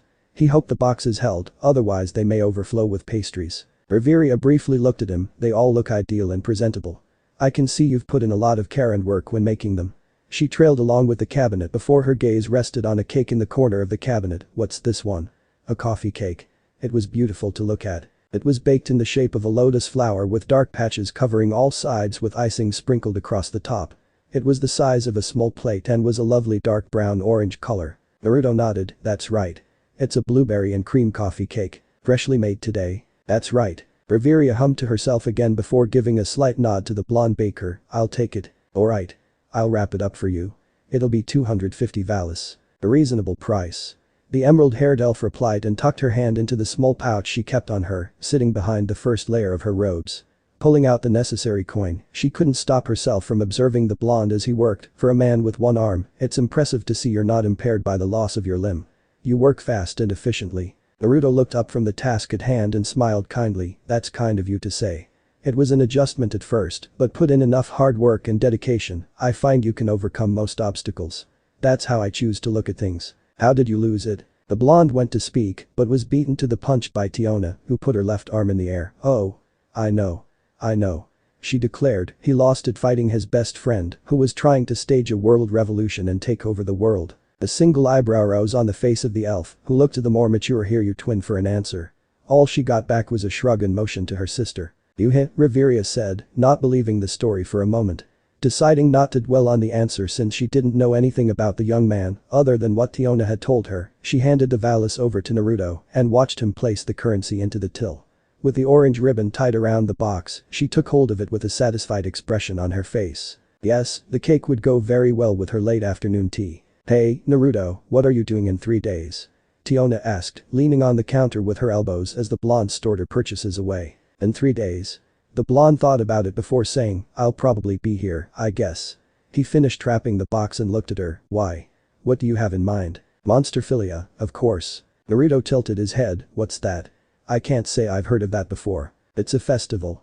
There will be all kinds of stalls and games to play throughout the city, and at the Colosseum, the Ganesh Familia will have demonstrations on how adventurers fight monsters. They'll bring some of the monsters from the upper levels to the surface and have them fight. The younger twin explained, I mean, it's kinda boring if you're us, she motioned to her sister and Reveria, since we fight the monsters on the lower levels, but you've never been in the dungeon. The blonde scratched his chin. Is it a good idea to bring monsters to the surface? Naruto questioned. That didn't sound very safe. The Ganesh Familia take all the necessary precautions. In the many years Monsterphilia has been active, a monster has never managed to escape its confines. Reveria announced, turning around and heading for the door with her box firmly in her grip. Thank you for your service. I'll be sure to stop by again in the future. Naruto waved from behind the counter. Thanks for visiting. As the emerald-haired elf disappeared, Tien followed after her. She said her goodbyes before mumbling something about sharing her treats with the captain as soon as she returned home. Her sister could only shake her head as she looked back at Naruto. Well? How about it? She stood on her toes, head tilted to one side and smiling like a goofball. The blonde shinobi had to admit she looked kinda cute. There was no harm in it. An extra day off would be a welcome break. No doubt, Hestia would be grateful and would try and latch onto Bell for the day. He shrugged, sure. Sounds like fun. It was the answer Tiona was hoping to hear as the girl let out a loud cheer and punched the air. We're going to have such a good time. You'll get to meet Ace Adlafia too. I'm going to drag them along with us. The blonde just went with her enthusiasm. That sounds nice. I look forward to meeting them. He scratched the back of his neck. Where should we meet? Tiona stopped her cheering and adopted a thoughtful pose. Rubbing her chin, it took a moment before deciding, why don't you come by the Loki Familia headquarters? Naruto tilted his head. Is that allowed? Of course, silly. We have guests all the time. She leaned forward, one hand covering the side of her mouth and whispered, just don't try to find out any of our secrets. Or flirt with Ace. Goddess Loki won't like that. He looked a little perplexed but nodded nonetheless. Okay. I can do that. I mean, he tapped his chin, I don't even know who Ace is. Perfect. In that case, I'll see you for Monsterphilia. Come by at noon. With that, Tiona hung around a few more minutes before skipping out the door, leaving Naruto behind as she started daydreaming about their upcoming day together. Baked Divinity. Part 5. Staring at the pale stone castle, Naruto couldn't help but whistle with an impressed expression. Tiona hadn't been kidding when she told him her familia were one of the wealthiest in Arario. Standing taller than all the other buildings and homes in the district, it was hard to miss the towers and spires jutting out from each side. He wondered how many people it housed. 100. Maybe more. It put his little cottage to shame, though, not that he minded. He loved his little home. It was warm and cozy and it had character. What more did you need for home? He'd take his home over a large empty castle any day. I can't help but wonder how much a place like this costs though. The last few days had been fairly standard, but he'd been without Hestia for most of yesterday. Said tiny goddess had attended an annual ball for the gods and goddesses that resided in Arario last night. Instead of coming home, he'd received a brief visit from a member of the Hephaestos familia, with a message stating Hestia would be staying with her longtime friend for the evening to complete some kind of project. It was no issue with him, though Bell seemed confused. He didn't see much of the white-haired teen. He was up at the crack of dawn to parts unknown. Whatever he was doing, he hoped he was being careful. Standing in front of the gates, he stood patiently and waited until one of the guards appeared. Thankfully, he must have arrived as a change was going on, as a young woman appeared through the large wooden doors carrying a spear. She spotted Naruto instantly and hurried over, her grip on her weapon tightening. "Can I help you?" she asked, her eyes narrowing at the unknown individual. "I think so." He gave a small wave. "I was told to meet Tiona here." We're supposed to go to Monsterphilia together. Although not looking convinced, the young woman, who couldn't have been much older than 16, pulled a small list out of her pocket and began to check the names. Naruto. The blonde nodded, that's me. I guess you're good. Just don't go beyond the main foyer. No need to knock. She told him and unlocked the gate to allow him entry. The distance between the gates and the main door was a short one, and he soon found himself pushing the wide doors open. Peeking his head through, he didn't have far to look for his favorite customer. Stood a short distance away to the left, leaning on the wall between the main foyer and one of many hallways was Tiona, dressed as she normally would.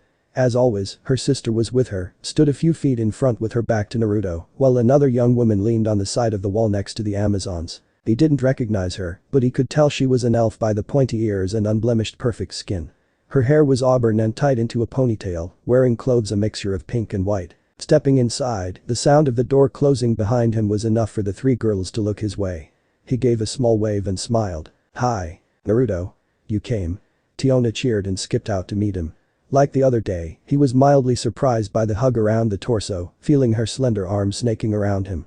He smiled and laughed, reciprocating with a light squeeze and pat on the shoulder. Of course. I did promise after all. He puffed out his chest a little. If there's one thing you need to know about Naruto Uzumaki, it's that he never goes back on a promise. Fiona's face beamed in response and ushered over the elf, who was now looking over at them a little nervously. Lafia. Come over and say hi. She called out. The pair watched as Tien nudged the girl over, while giving the blonde a wave. Naruto, this is Lafia Veritas, a member of the Loki Familia and Reveria's apprentice. Lafia, this is Naruto, the owner of the super and most awesome bakery in all of Arario. Tiona was practically giddy, jumping on the spot in excitement. Today's going to be so much fun. Her sister could only shake her head and put a hand on her shoulder to steady her. Would you calm down? Watching you is already tiring me out. As the sisters briefly bickered, Naruto looked at the teenage elf. It's nice to meet you, Lafia. The tips of her ears twitched at her name, and he watched as she gave a little bow. It's nice to meet you too, Mr. Naruto. No need to call me mister. I'm only a few years older than you. Oh, okay. I'll try to remember that. She replied before adding, Tiona mentioned this is the first time you'd be attending Monsterphilia. That's right. I only moved here a few months ago. I'd never heard of it until Tiona mentioned it. Hestia, before she'd left for the ball last night, had filled him in somewhat about the festival, though she too was in the dark since she'd only come down from Tenkai this year. Not to mention, this was Belle's first festival in Arario, so he was in the dark as much as he was. Have you been to many Monsterphilia festivals, Lafia? The auburn-haired girl nodded. Oh, yes. I've been in Arario for 11 years, so I've attended Monsterphilia many times. In that case, I'll place myself in your care. Please look after me, Lafia. He bowed and got a spluttering response from the girl, waving her hands in the air. Please. There's no need to bow. I'm not worthy of such praise. Oh, you guys are becoming friends. Tiona giggled, one arm wrapping around Lafia's shoulders. We're going to have such a good time. Lafia gave a little nod, though a downtrodden expression appeared. It's just a shame Miss Ace can't join us. I was looking forward to spending some time with her today. It can't be helped, Lafia. Ace's punishment from Loki was ironclad. Maybe next year. A voice told them. Naruto looked up to the staircase and watched as a Palom with scruffy golden hair descended the steps. He wore a kind smile and didn't appear threatening, but the aura around him was strong. Stronger, in fact, than all three women stood around him. Is this your friend, Tiona? Yup. Captain, this is Naruto. Naruto, this is Finn. He's the captain of the Loki Familia. It's a pleasure to meet you, young man. He offered his hand out. There was no malice in his words. Merely a friendly greeting. Eyes widening marginally for a moment, Naruto reciprocated and shook the Palom's hands. It's nice to meet you too. You have a lovely home. Finn's smile marginally widened. That's kind of you to say. Personally, if I had my way, I'd have something not as grandiose as the Twilight Manor and more homely. The Palom shrugged, but then again, that wouldn't be to our Familia's goddess's taste. The bigger and more imposing, the better in her view. Is Goddess Loki here? I've met a few of the gods since arriving in Arario, but I don't think I've met yours. Tiona paints quite the picture of her. Finn shook his head. She already left with Ace an hour ago. If I know Loki the way I do, she'll try to keep Ace all to herself for most of the day. I doubt they'll be back until dark. That's too bad. Maybe we'll run into them, though. I have no idea what either of them looks like. I'm sure one of the girls will point them out if you do. Captain. The voice came from the older of the Amazon twins, and the blonde shinobi watched in surprise as Tien started fawning over the Palom, her face gaining a reddish hue to her cheeks as she tried to drape her body over him. Are you sure you don't want to join us? You're always welcome. I promise I'll take good care of you. Finn shook his head while swiftly dodging her arms as she tried to grapple him. Sorry, but I've got a few errands of my own to handle today. Perhaps another time. Despite the decline, he still smiled, but he looked rather tired as Tyan continued to try and put her hands on him. This wasn't the first time today that Tyan had made the offer. Naruto looked at Tiona, who leaned up and whispered in his ear, "My sis has a thing for the captain." He doesn't reciprocate, but she's too dense to realize. The younger Amazon sighed and shook her head. When would her sister realize the captain was never going to be hers? Sadly, Tyan could be as stubborn as a silverback at times. She was about to say something else when the sound of something swooshing through the air at high speed caught her attention. She moved her hands up to catch whatever was coming her way, but to her surprise, another hand promptly intercepted it mere inches away from her face. Blinking in surprise, she found it was none other than Naruto, his hand outstretched with a small coin caught between his index finger and his thumb. It appeared the other three were mildly surprised by the action and noticed Naruto looking up the grand staircase to find the Loki familia's resident werewolf stalking down the steps. Putting two and two together, Tiona's face grew annoyed and let out a huff. "Hey. What was that for? That could have hurt, you know." Bet made a noise, appearing displeased his little action didn't clock the Amazon on the forehead like he'd hoped. "My hand slipped." "That's a lie and you know it." Tiona retorted back, her cheeks turning a steamy red as the silver-haired man stalked forward. "Mew, you big bully." Next to her, Tyan had her arms crossed and glared at her fellow familia member. The pair of Amazons were two of a handful of members who weren't afraid of him and his rough personality. Lafia merely steered clear of him. While this was happening, the captain of the Loki familia couldn't help but raise an eyebrow. He would scold Bet later, but he was more curious about the young man who'd caught the coin between his fingers. But reflexes. Bet, being a level 5 adventurer on the cusp of attaining level 6, could turn anything into a weapon. On a normal person, a coin being thrown by his hand would end their life in the blink of an eye. The fact this young man Tiona had befriended caught it so effortlessly spoke volumes. Bet didn't say anything, merely walking through the small group and towards the door. He threw each of them a look before momentarily stopping at the blonde. Naruto hadn't said anything, but he was leveling a frown towards the older man and holding out the coin. The two were of similar height, their eyes meeting at the level. "You drop this," Naruto replied, throwing the coin gentle in the air. Bet swiped it out of the air and tucked it back into his pocket. Bet looked the blonde up and down before settling on his missing arm, the sleeve of the shirt he wore tied into a knot. His smirk wove its way onto his face before turning away and heading towards the door. "Making friends with cripples now, Amazon. How pathetic. Weak guys like that are scum at the bottom of the barrel." He pushed the door open and left the Twilight Manor. "Hey. What did you say? Say that to my face." Tiona shouted, her face practically steaming from how angry she was becoming. She took 2 steps when a hand gently clasped her shoulder. Turning, she found it belonged to Naruto, who was shaking his head and smiling at her. "Don't let it bother you, Tiona. He can call me a cripple all he likes. He's technically not wrong." He rubbed a stump. "He's not very sociable, is he?" "No."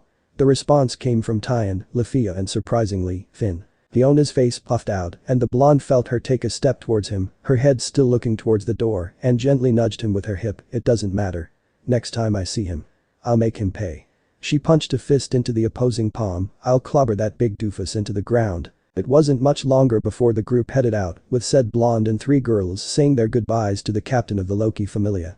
Before heading off in the opposite direction to another room in the manor, he took one last look at the retreating figure of Naruto and let out a hum. His thumb was twitching. "Are you sure you don't want to watch any more of the monster tamers? We were only there for 5 minutes."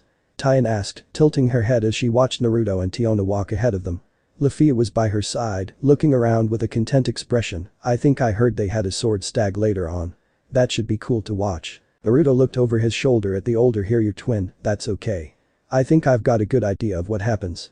Though brief, he'd watched from the stands in the Colosseum as an adventurer from the Ganesha familia faced down a lizardman in the center of the field. The adventurer didn't appear to be taking the whole thing seriously, dodging and weaving with a nonchalant expression on his face as the monster tried to tear him apart.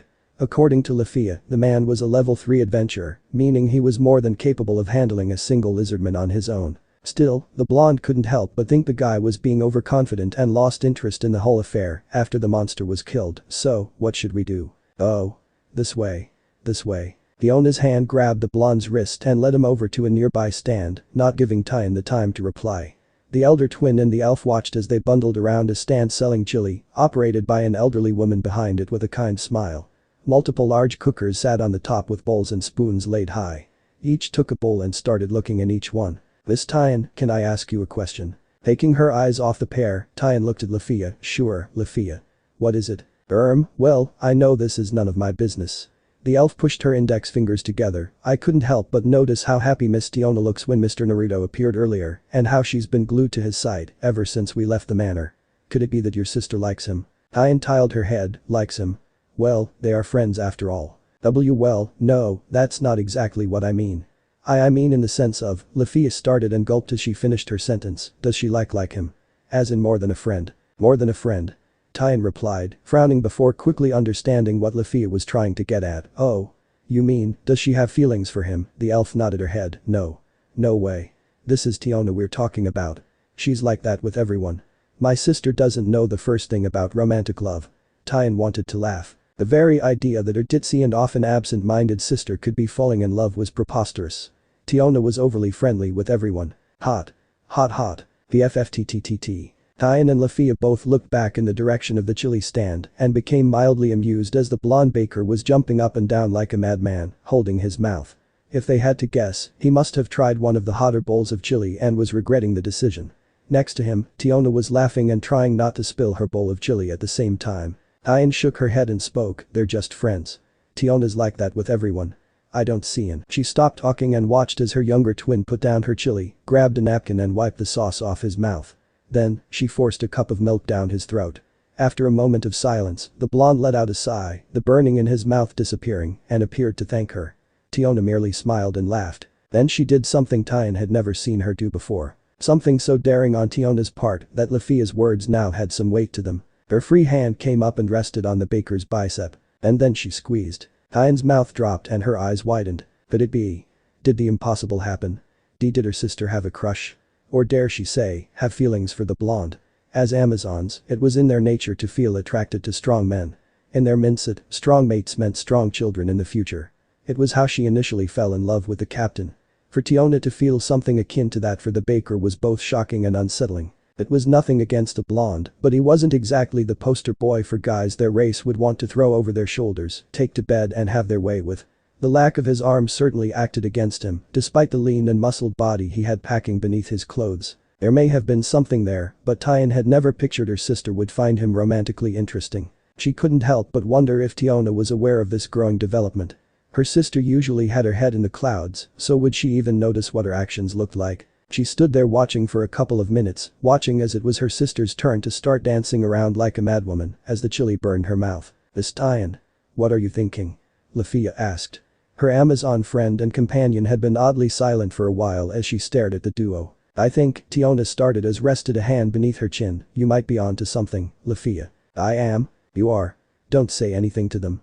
Let's just watch how this develops for now. These are some tricky fellas to pin down, Naruto commented, his tongue idly poking out from his lips as the little net gently swooshed through the water, following after the goldfish he was trying to catch and take home with him. Don't worry little buddy.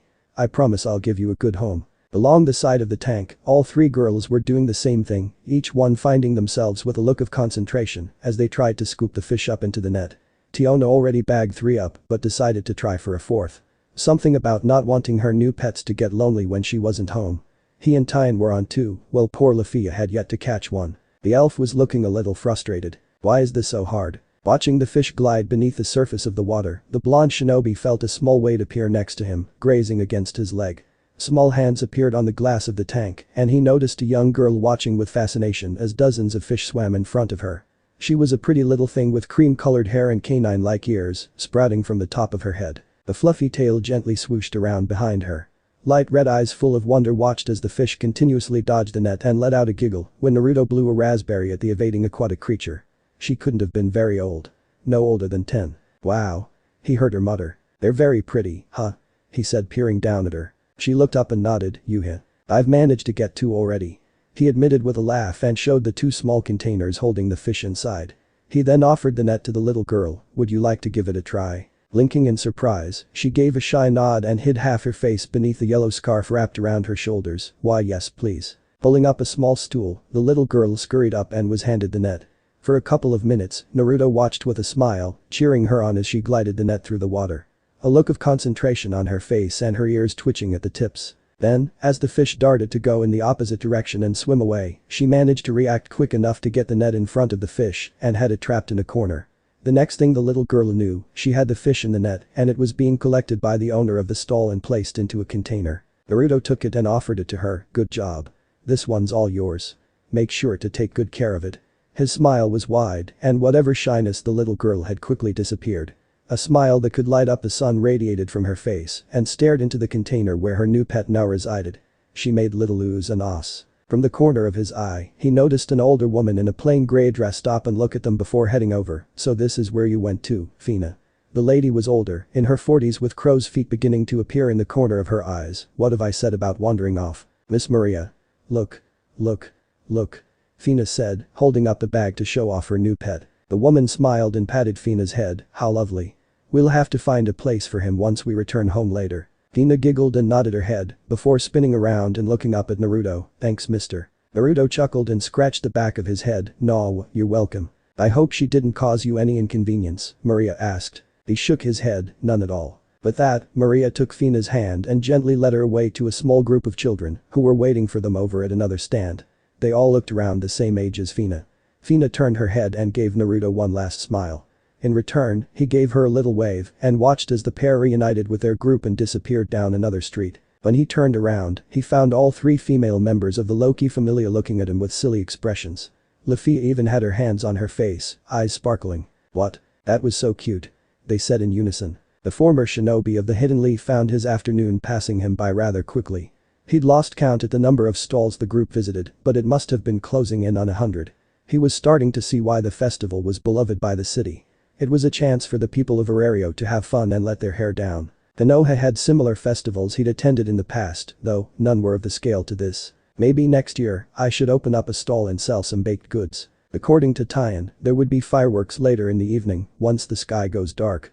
Those were very popular, especially with the children of Arario. "Hey Naruto. We're just heading down the street." Tiona shouted, her hands cupped to her mouth. "Don't fall back too much, okay? I won't." He waved and he picked up another ball and threw it towards the coconut, hitting it dead in the center. "I'll be right along."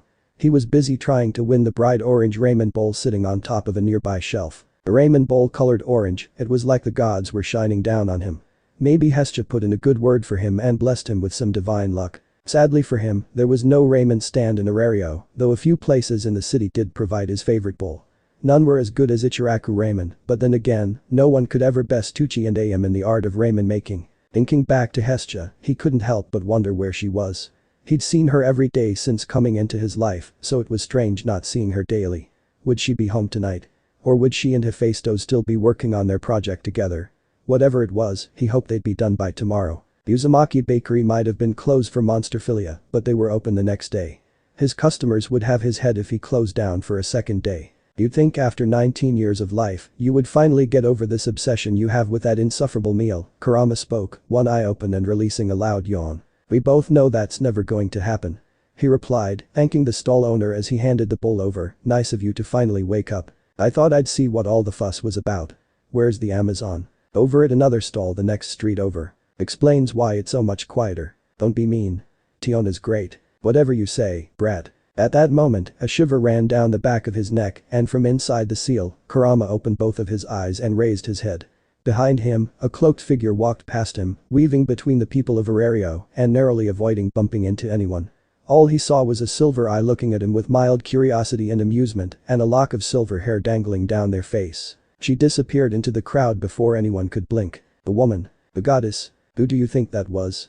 Naruto asked, "And why did being around her give me such an unsettling vibe?" "I don't know, but I don't like it." Almost as if the gods took their blessing away and were now laughing at him, the hairs on his arms stood on end and a tremor ran through the ground beneath his feet.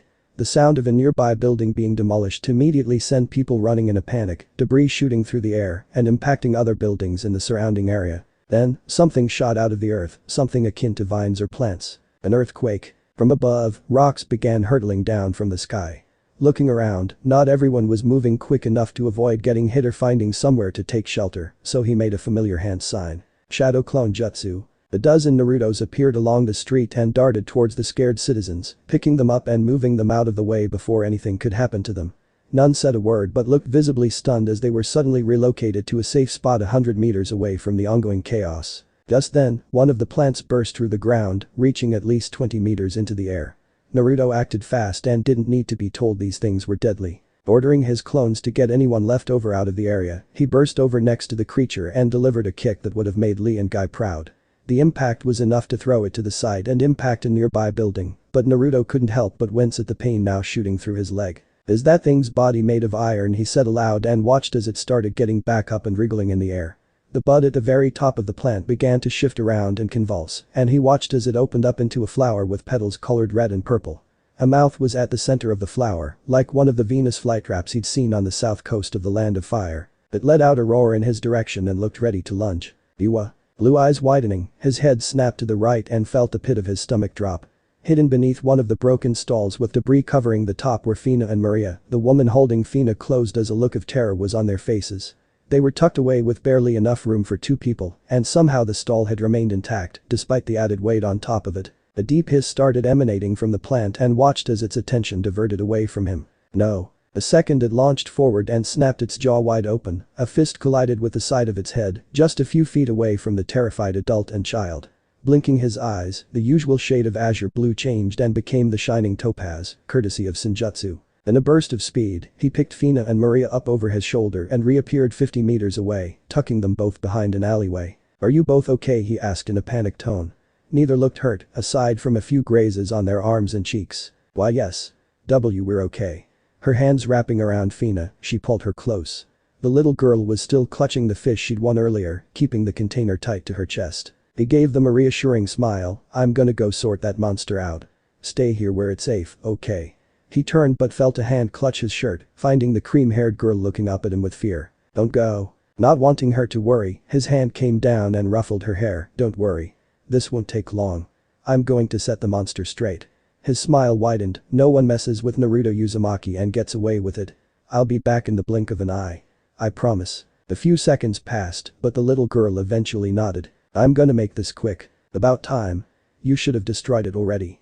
Kurama added, keeping one eye on TH situation, but not appearing to be bothered by the situation. The blonde idiot had this covered. Cracking his neck and rolling his shoulders, Naruto disappeared in a burst of speed. He crossed back to where the plant monster was still riding around and delivered a solid uppercut beneath the lower petals. His Senjutsu-enhanced punch caused the whole body to writhe and vibrate from the shock and followed it up by jumping high in the air and delivering a kick beneath the top of its jaw. The head of the plant got stomped back towards the earth, making cracks form along the ground. Summoning a clone in mid-air, he felt its hand grab the back of his shirt and spin him in the air, firing him forward and back towards the plant. At the same time, his hand lit up with chakra, a familiar blue sphere swirling to life. It grew bigger and bigger until it was roughly the size of a food cart and was thrust forward into the center of the petals, drilling the head of the monsters upon impact. Giant Rasengan. It didn't stand a chance, and neither did the terrain around them. A powerful shockwave that put the earlier tremors to shame hit the area, shaking every building within a 70-meter radius to its core. Grinding the monster into oblivion, the Rasengan drove it deeper and deeper back into the ground until an explosion like nothing Aurelio had heard before ricocheted across the city, stopping all in their tracks. When all was said and done, Naruto appeared back on the ground, staring down at a new hole in the middle of the city. It went down a fair distance, enough that what remained of the creature was barely visible. Pieces of its long body were still intact, but anything above the midpoint was reduced to nothing. Slowly, its body began to disappear until nothing remained but black smoke. Holy shit. Blinking at the voice, he turned his head and found himself looking at a goddess. Her hands were tucked in her pants and walking casually towards him, her hair tied into a short ponytail by a black hairband. Her eyes were half closed, but he could spot the red iris looking straight at him. She was dressed rather tomboyishly, in clothes that typically a guy would wear. She didn't appear bothered that there was still a battle going on the next street over with more of those plant things. "Lady Goddess. Shouldn't you be seeking shelter?" he asked, though his question only appeared to amuse her. "Nah, it's fine. My kids are already dealing with whatever those things are. Plus, my Ickle Ace is taking care of the monsters that escaped from the Colosseum. It's all good." She stopped in front of him, not caring for personal space, and leaned in until they were practically touching noses. "I'm more curious to learn all I can about the guy with one arm, channeling the power of nature through his body. That seems like it's worth more of my time." She wrapped an arm around his shoulder. "I bet every divine being in the city felt that neat trick of yours. Name's Loki and that was one hell of a display you just put on. Thanks. Tell me, whose familia are you part of? I can't work out whose divine essence is circulating through your body." He shook his head, his eyes returning to blue as he let go of the Senjutsu circulating through his body. The act was enough to make her eyes widen marginally. More so her smile turned into a grin. I'm not a member of any familia. I'm just a baker. His answer appeared to delight the woman, who followed up with a simple request. Wanna join my familia? What if Neglected Naruto was God in danmachi? Thanks for watching my video till the end. If you enjoy this content, then do consider subscribing to my channel and leave a like if you guys need the next part, comment down, and thanks for watching the video and see you guys in the next video.